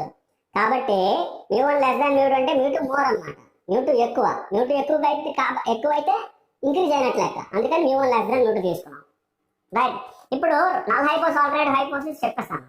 ఇవి రెండింటికి కామన్. ఇప్పుడు ఏం చేసుకోవాలి? ఫస్ట్ క్వశ్చన్ తీసుకున్నాను. అంటే ఇది శాంపుల్ కౌస్ ఆర్ ఇండిపెండెంట్ అనమాట. 2 శాంపుల్ కౌస్ ఆర్ ఇండిపెండెంట్ అంటే ఇక్కడ కేస్ కూడా రాస్తున్నాను. ఏంటి? σ1 σ2 నాట్ నోన్. σ1 σ2 లేవు ఇందులో డేటాలో, అందుకని నాట్ నోన్ తీసుకున్నాను. ఇప్పుడు టెస్ట్ స్టాటిస్టిక్ అండర్ H0 లోకి వచ్చాను. థర్డ్ పాయింట్, ఫోర్త్ పాయింట్ చేస్తున్నాను ఇందులో ఫస్ట్ ప్రాబ్లమ్ కి. టెస్ట్ స్టాటిస్టిక్ అండర్ H0 ఏంటి? σ1 σ2 నాట్ నోన్ అయితే T is equal to x bar minus y bar by s into square root of capital S into square root of 1 by n1 plus 1 by n2 follows T n1 plus n2 minus 2. ఇది ఒకటి. ఇందులోని రెండు problems లో కూడా మనకు కావాల్సిన sample data ఉంది, మనం క్యాలిక్యులేట్ చేసుకోవాలి మిగతా అబ్జర్వేషన్, మిగతా మెజర్స్. అంటే x bar, y bar, s1 square, s2 square, d bar ఇవన్నీ క్యాలిక్యులేట్ చేసుకోవాలి. చూడండి, ఫస్ట్ క్వశ్చన్ కి శాంపుల్ అబ్జర్వేషన్స్ ఇండిపెండెంట్ కన్సిడర్ చేస్తాం కాబట్టి xi స్క్వేర్, yj స్క్వేర్ అని కన్సిడర్ చేసుకోవాలి. xi given values, xi yj ని తీసుకోవాలి. ఇవి రెండు గివెన్ వాల్యూస్.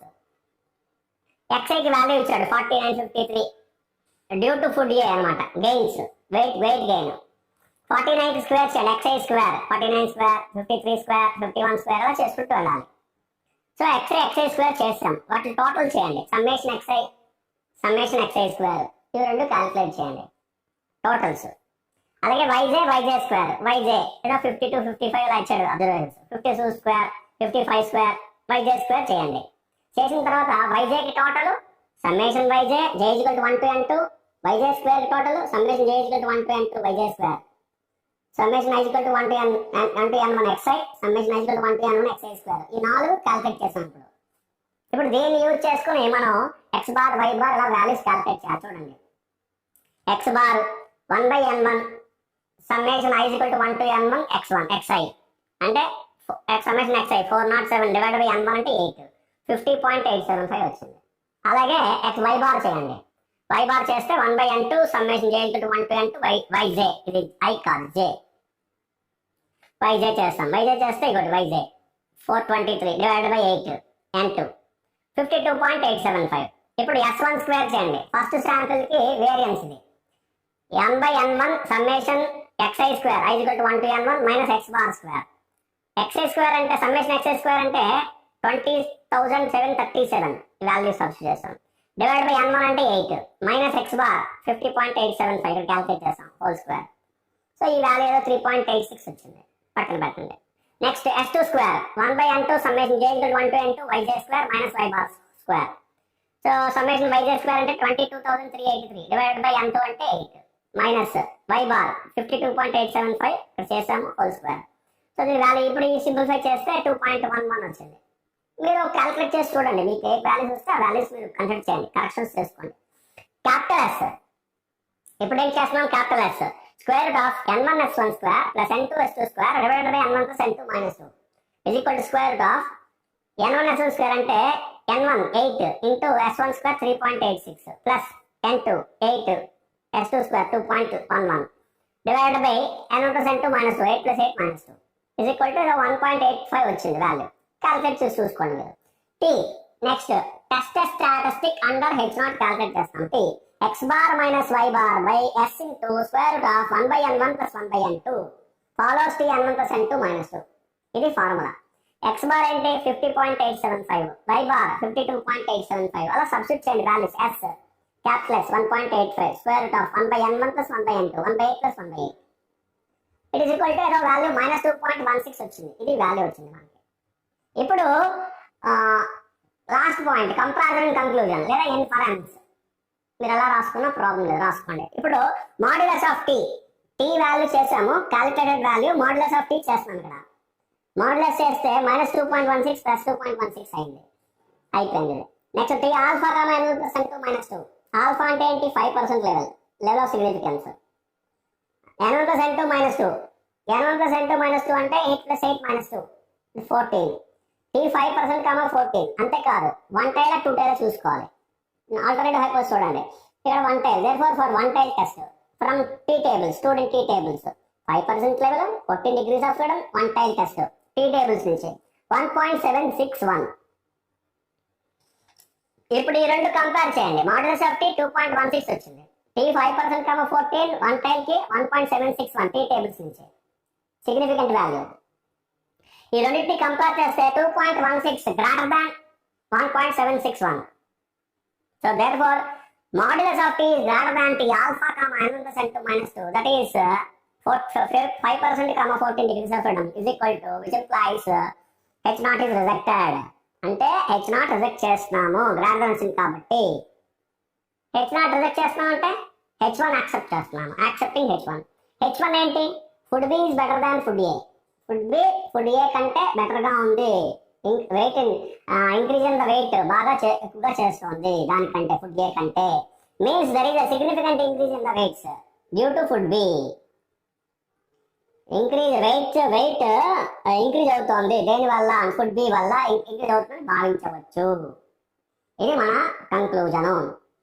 దేని నుంచి ఫస్ట్ ప్రాబ్లం ఇది అంటే T test for difference of means లేదా టీ టెస్ట్ ఫర్ 2 మీన్స్ ఏదనుకున్న ప్రాబ్లం లేదు. దాని నుంచి ఫస్ట్ ప్రాబ్లం కి ఇండిపెండెంట్ అయినప్పుడు అన్నమాట, శాంపిల్స్ ఇండిపెండెంట్ అయినప్పుడు. ఇప్పుడు సెకండ్ ప్రాబ్లం. ఈ సెకండ్ ప్రాబ్లంలో శాంపిల్స్ ఇండిపెండెంట్ కాదని గుర్తించాలని dependent. If the same set of cows is used in both samples, రెండు శాంపిల్స్ లోని same set of cows use చేస్తే 2 samples of cows are not independent. That is అంటే 2 samples of cows independent కాదు, dependent. Then we apply the pair t test for difference of means. Dependent అనే కేసులో మనం ఏం చేస్తామంటే అంటే ఒకే గ్రూప్కి 2 ఫుడ్స్ అప్లై చేసాము. ఒకే గ్రూప్కి ఫుడ్ ఏ చేసి అప్లై చేసాము, తర్వాత ఫుడ్ బి అప్లై చేసాము. ఇలా ఎప్పుడైనా కేసు ఉంటే దానికి మనము priority test for difference of means ని అప్లై చేయాలి. ఎలా అప్లై చేస్తున్నాము, ఇక్కడ XI YI కింద కన్సిడర్ చేయాలి. అదే అబ్జర్వేషన్స్ అక్కడ XI YJ కింద తీసుకున్నాం ఇండిపెండెంట్ కాబట్టి. ఇక్కడ డిపెండెంట్ కాబట్టి XI YI DI is equal to XI minus YI DI square చేయాలి. XI అంటే మనకి గివెన్ ఇచ్చిన values, increase in the weights. YI కూడా అంతే, increase in the weights due to food B due to food A.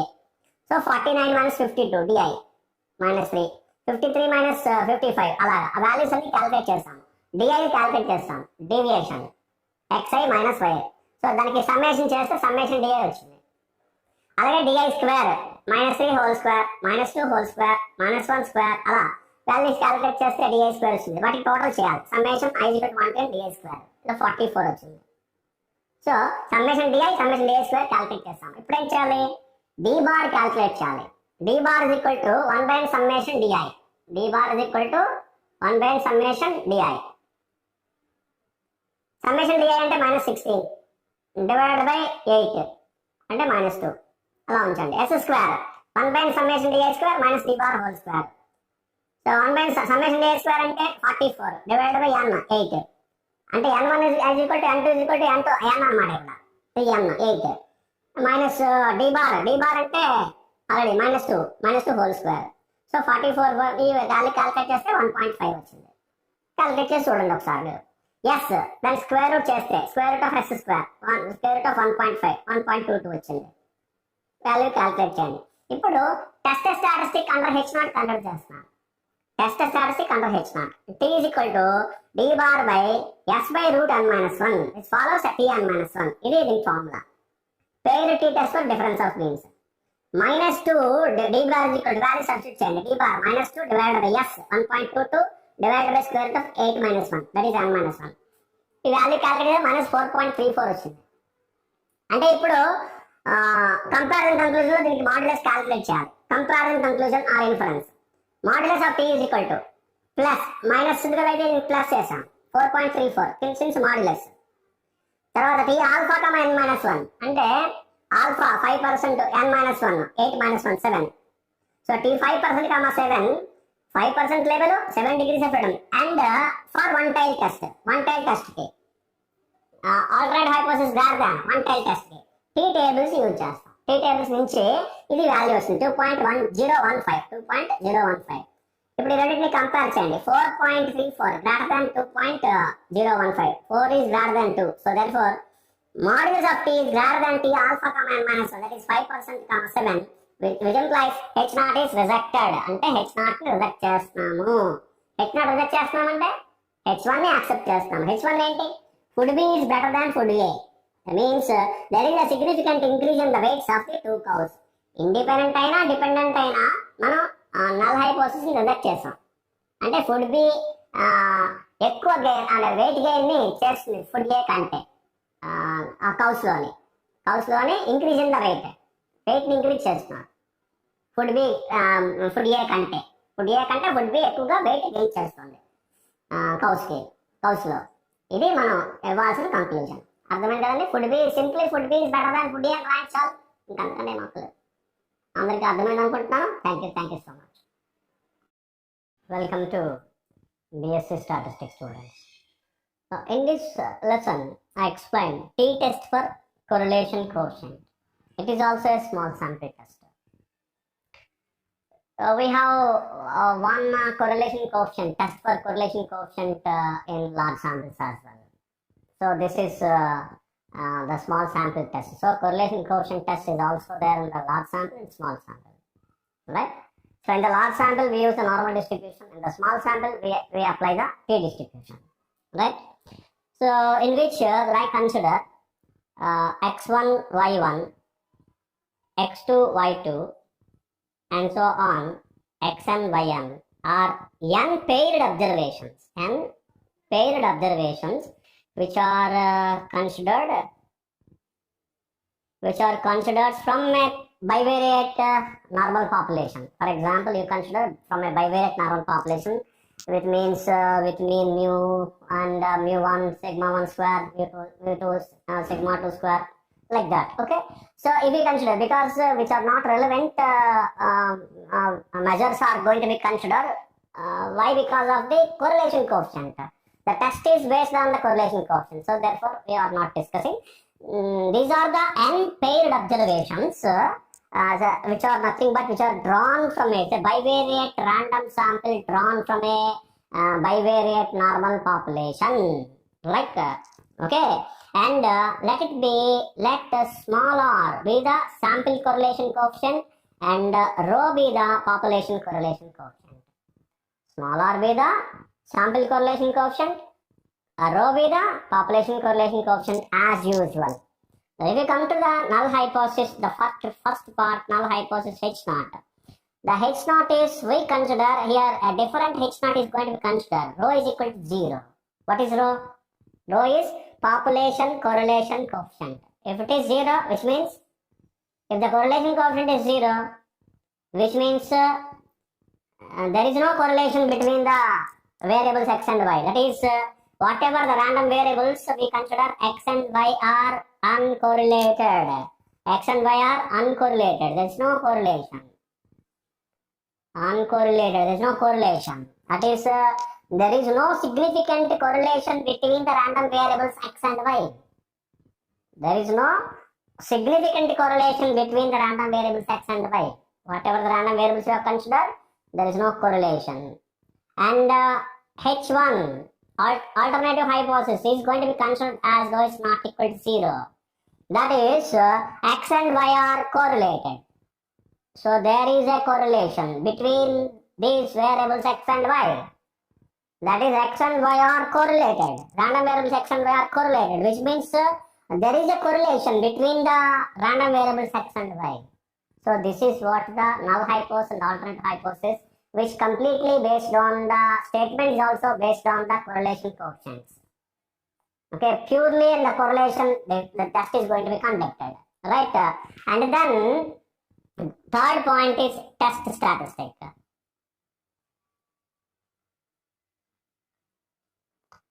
So in the test statistic, we consider for R the sample correlation coefficient. The statistic T, test statistic T is going to be considered as R minus rho divided by square root of 1 minus R square by n minus 2, which follows a T distribution with n minus 2 degrees of freedom. So here, expectation of R is rho, that is mean. And based on the distribution, it is going to be calculated. Okay, so that is T is equal to R minus rho divided by square root of 1 minus R square by n minus 2. Okay, based on the giant chi-square, etc. and all calculated, and that is standard normal variate square root of chi-square variate divides its degrees of freedom, it was calculated. And T is equal to, now test statistic is nothing but R minus rho divided by square root of 1 minus R square by n minus 2. The degrees of freedom of chi-square is nothing but follows T n minus 2 degrees of freedom. It is also the T degrees of freedom of T distribution. That is T n minus 2 degrees of freedom. T distribution with n minus 2 degrees of freedom. Right? Now test static under H naught. Under H naught. That is rho is equal to 0. What is H naught? Rho is equal to 0. Then T becomes, test statistic becomes R divided by square root of 1 minus R square divided by n minus 2. N minus 2, which follows T distribution with n minus 2 degrees of freedom. So this is what the test statistic is going to be considered. Right? Under H naught. Now the comparison and conclusion. The comparison conclusion, the fourth part that I am writing here, the conclusion. I write conclusion. While comparing with the computed value, the computed value is going to be calculated modulus of T. Okay? And the significant value, that is tabulated value, it is going to be considered with at alpha level of significance and n minus 2 degrees of freedom. We get this T alpha comma n minus 2. Alright? If modulus of T is greater than T alpha comma n minus 2, then H naught is going to be rejected. And for example, which means if modulus of t, it is less than or equal to t alpha comma n minus 2, then h naught is going to be accepted.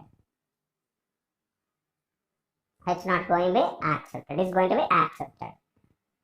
Do you understand? This is what the simple test for correlation coefficient. Test for correlation coefficient is this.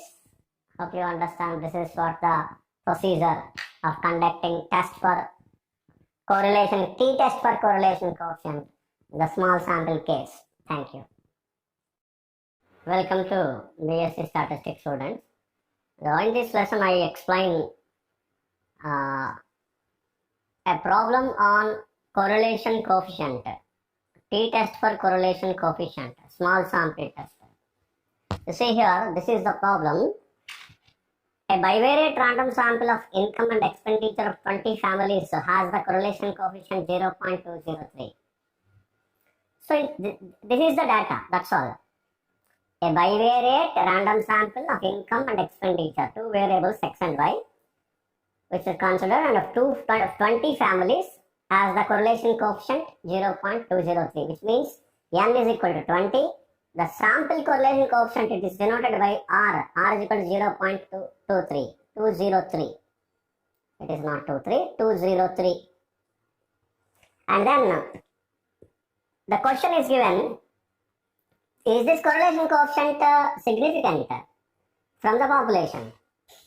That is what question is given, and what you have to consider, the null hypothesis, h naught rho is equal to 0. Since the sample size is less than 30, hence it is a small sample, we have to use t-test for correlation coefficient. Otherwise, if the sample size is greater than 30, then we have to use the normal distribution case where we have to use the large sample test. The null hypothesis h naught rho is equal to 0 because we are considering t-test for correlation coefficient. That is, the sample correlation is not significant from the population. That is what we have to consider. There is no significance. It is not significant to consider, drawn from the population. The alternative hypothesis h1 rho is not equal to 0, two-tailed test, not equal to 0. Therefore, it is two-tailed test. The sample correlation is significant from the population. Yes, it is significant from the population. That is what we have to consider. And then we have to consider test statistic under h naught, third point. What is the formula? T is equal to r by small r by square root of 1 minus r square by n minus 2 follows Tm minus 2. What is r? Substitute the values. 0.203 divided by square root of 1 minus 0.203 whole square divided by n minus 2, that is 20 minus 2. The value we got some particular value 0.88. You calculate the value, you check the value. And finally, the fourth point, comparison and conclusion are inference.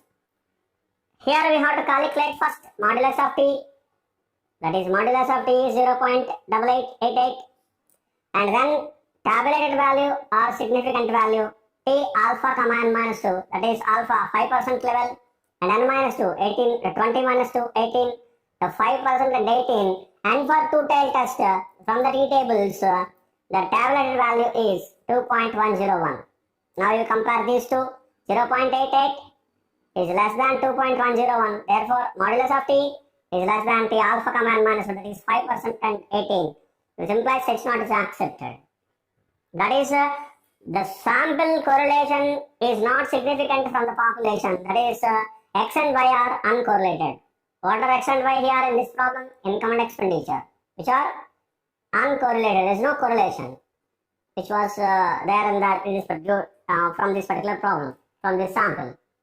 Hope you understand this is what, and the conclusion we can draw from the t-test for correlation coefficient. That is small sample test. Right? This is what the problem. This is the way you have to do the correlation coefficient problems. Thank you. BSc Statistics చదువుకునే విద్యార్థులకు స్వాగతం. ఈ క్లాస్లో నేను correlation coefficient, t-test for correlation coefficient problem నేను explain చేస్తాను. ఇది small sample test. చూడండి, డేటా ఎలా ఇచ్చారు చూడండి, ప్రాబ్లం చదవండి. A bivariate random sample of income and expenditure of 20 families has the correlation coefficient 0.203. అంటే ఒక బైవేరియట్ రాండమ్ శాంపిల్ కన్సిడర్ చేశారు, తీసుకున్నారు 20 ఫ్యామిలీస్ కి ఇన్కమ్ ఎక్స్పెండిచర్ సంబంధించిన డేటా కలెక్ట్ చేశారు. దానికి కొరిలేషన్ కోఎఫిషియంట్ క్యాలిక్యులేట్ చేస్తే 0.203 వచ్చింది.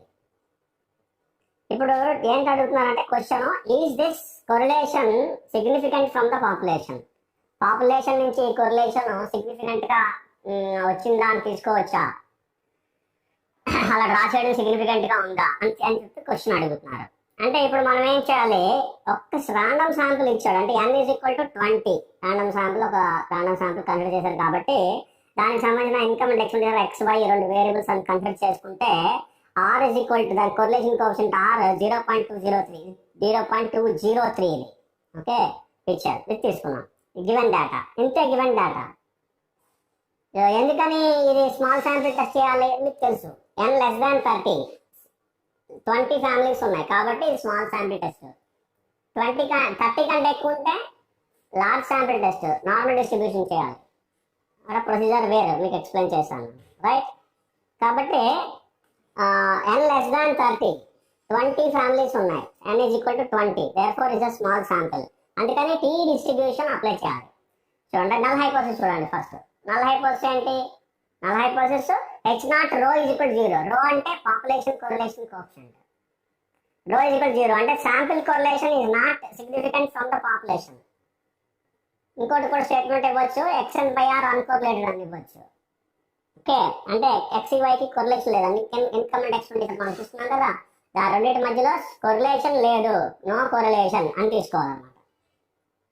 ఎందుకంటే null hypothesis with no difference consider చేయాలి, అర్థమవుతుందండి. Alternative hypothesis H1 rho is not equal to 0, two-tailed test. The sample correlation is not significant, is significant. Sample correlation is significant from the population. Significantly population నుంచి draw చేస్తామని చెప్పి significant గా draw చేస్తామని చెప్పొచ్చు అనమాట. అది two-tailed test not equal to 0 తీసుకున్నాం కాబట్టి.